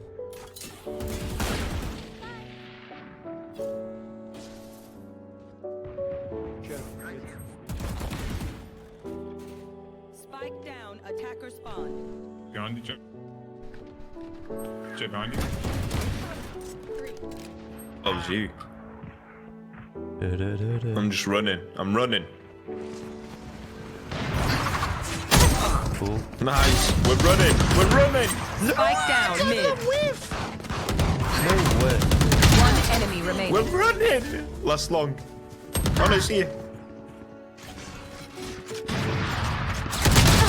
Running. I don't know how I whiffed on the sky before. That made no sense.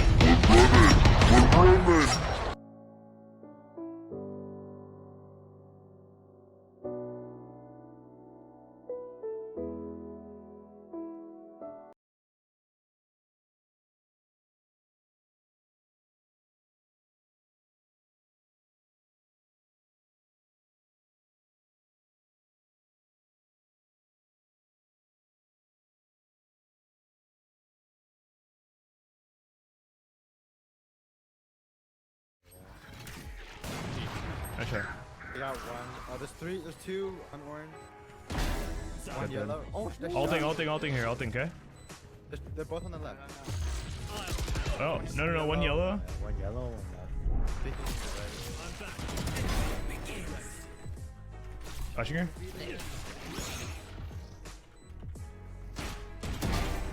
Good shit. Can you just sit garage like here and just, he throws the dart right there. Decoy. That one. Good job, kitchen. You're out. I'm backside. Maybe a mid. I find them. Were they blind? Yeah, no, they weren't, but I got them all. I'm gonna flash you guys in. Recon.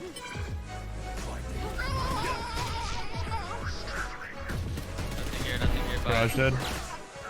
I have a flash for CT.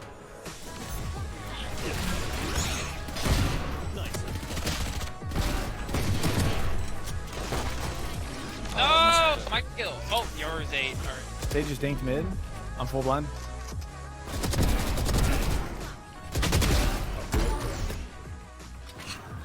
Check me, man. He likes that. Before we get into the rest of the video, I quickly want to shout out today's sponsor, Insights.gg. This one is per reviewing and track your hits so they can alter for G. Let's get to the video. I got the. I'm gonna fake that. Blind it. Nice. One heaven. Both heaven. Planning 3. That's what I think. Launching smoke. I'm just gonna sit hell. Out of charges. Time to jump. Yeah, swung out. Screen. I'm coming with you, just wait, chill. Yeah. He was like elbows in.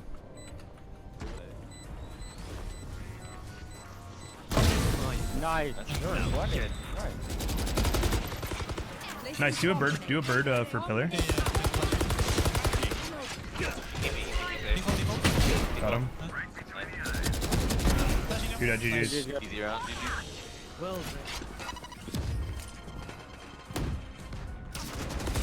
Raptor dead. Raise on the head glitch. Raptor head glitch. Just go in front of me. Still back up there. Thank you for the wall. The wall helped me, bro.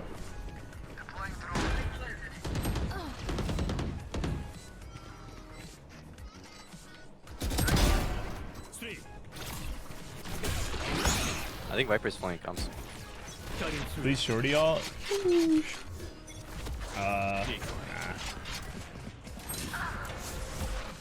I'm pushing this. I'm pushing mid. I'm in mid. He's like this thing.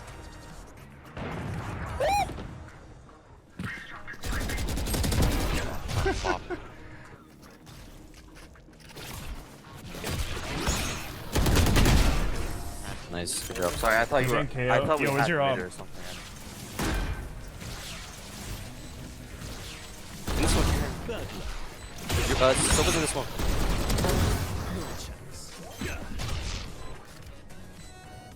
Middle.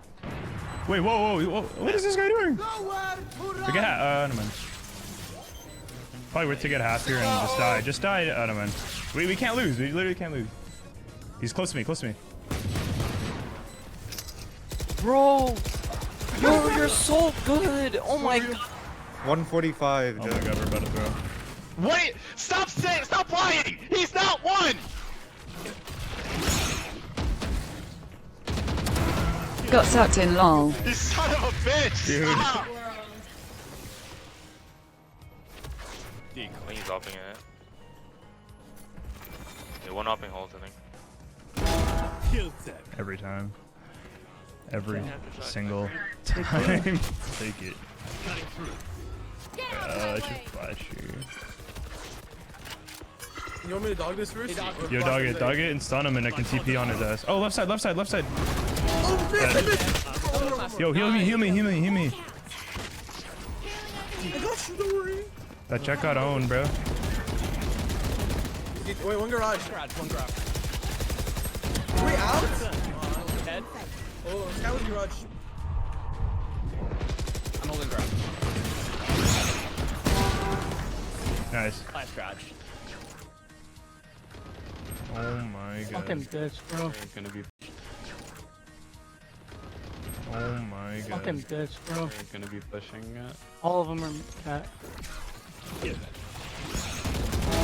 Too easy. I show him. There they are. Enemies Nice. I have a flash for the guy short.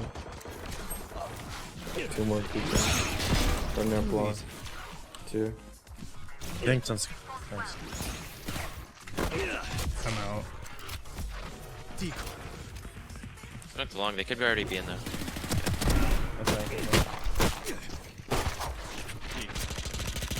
I got you. Nice. 2 of them hit 80. 2 of them hit 80, by the way. Malting. I'll handle this. Yo, on site, on site. Careful here. He's already. Oh shit. Plus graffiti. Lining graffiti. Copy. Portal closed. No idea. Could a lurk be or something? I think I hit him 80. Could be flying. I think I hit him 80. I have like. Ah, perfect. Good shot. Sage is dinked mid. I'm full blind.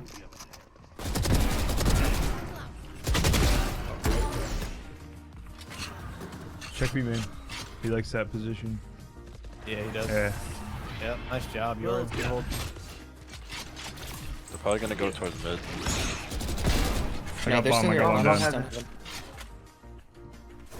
Smoking me. I gotta go. They walled me ropes. One rafter. Out. He's out. You have a flank on Mers. He's going elbow. Dude, man, hit Elbow dead? Push CT. Push CT. Portal and screens. Raptors, Oh yeah. swing together now. Swing now. Good job. Nice Let's go, dude. Oh, heaven. Okay, flashing us, or he backs off. Backside. Nice. What are you doing? Oh! Pretend you're training your aim. See if you can hit this. Seriously, just hit. Imagine, just for a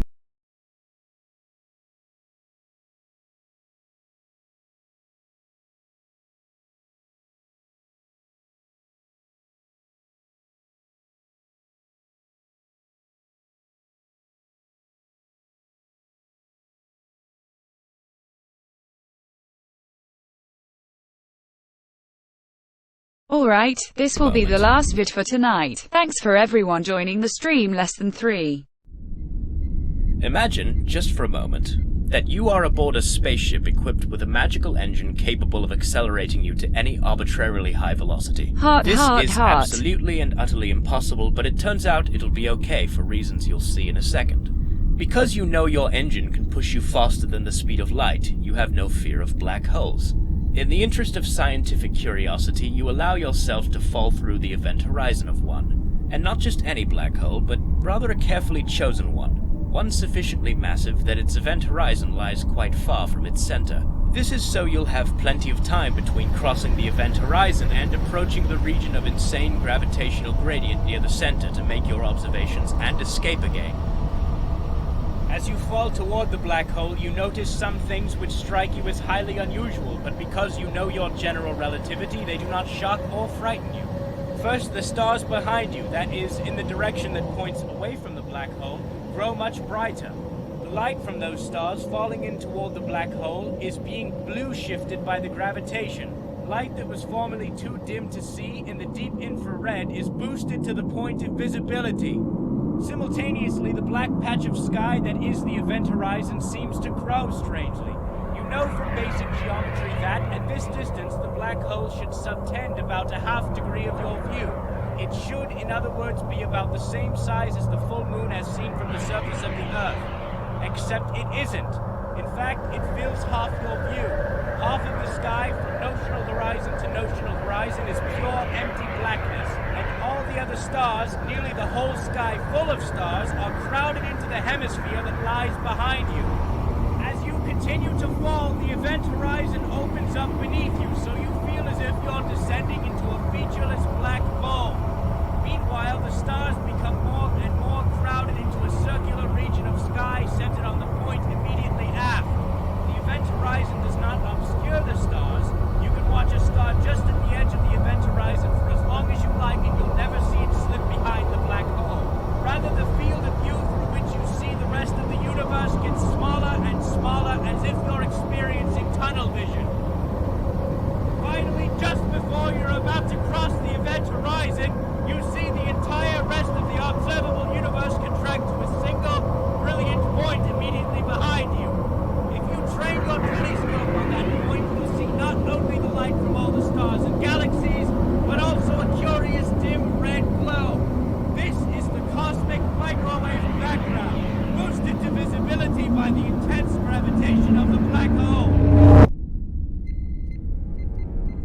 Then the point goes out, all at once, as if God turned off the switch.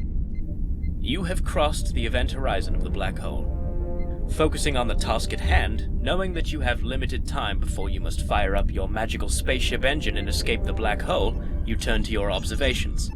Except you don't see anything. No light is falling on any of your telescopes. The view out your windows is blacker than mere black. You are looking at non-existence. There is nothing to see, nothing to observe. You know that somewhere ahead of you lies the singularity, or at least whatever the universe deems fit to exist at the point where our mathematics fails, but you have no way of observing it. Your mission is a failure. Disappointed, you decide to end your adventure. You attempt to turn your ship around such that your magical engine is pointing toward the singularity, and so you can thrust yourself away at whatever arbitrarily high velocity is necessary to escape the black hole's hellish gravitation. But you are thwarted. Your spaceship has sensitive instruments that are designed to detect the gradient of gravitation, so you can orient yourself. These instruments should point straight toward the singularity, allowing you to point your ship in the right direction to escape. Except the instruments are going haywire. They seem to indicate that the singularity lies all around you.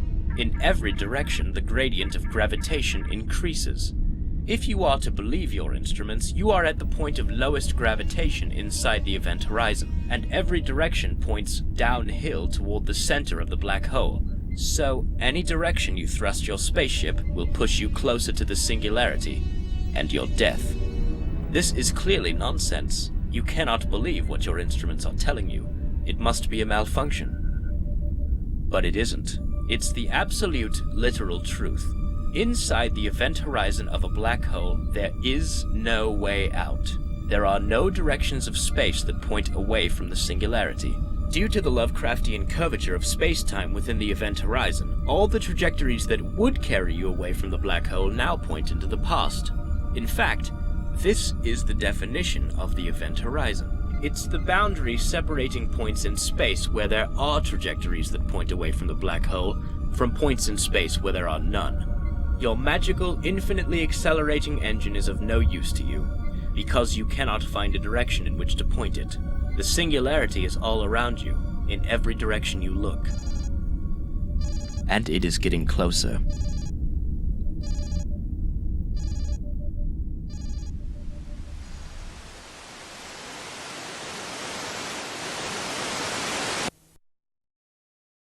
Crazy.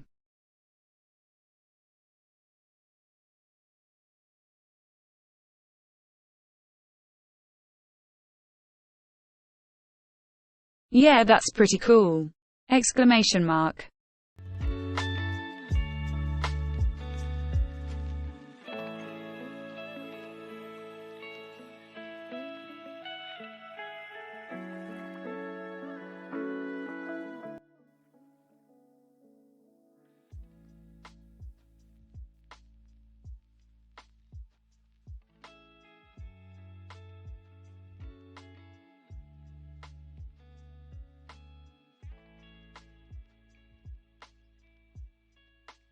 Yet again, thank you anyone and everyone joining the stream. Good night.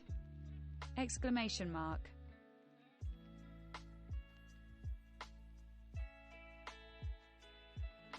Yes, OFC. Exclamation mark.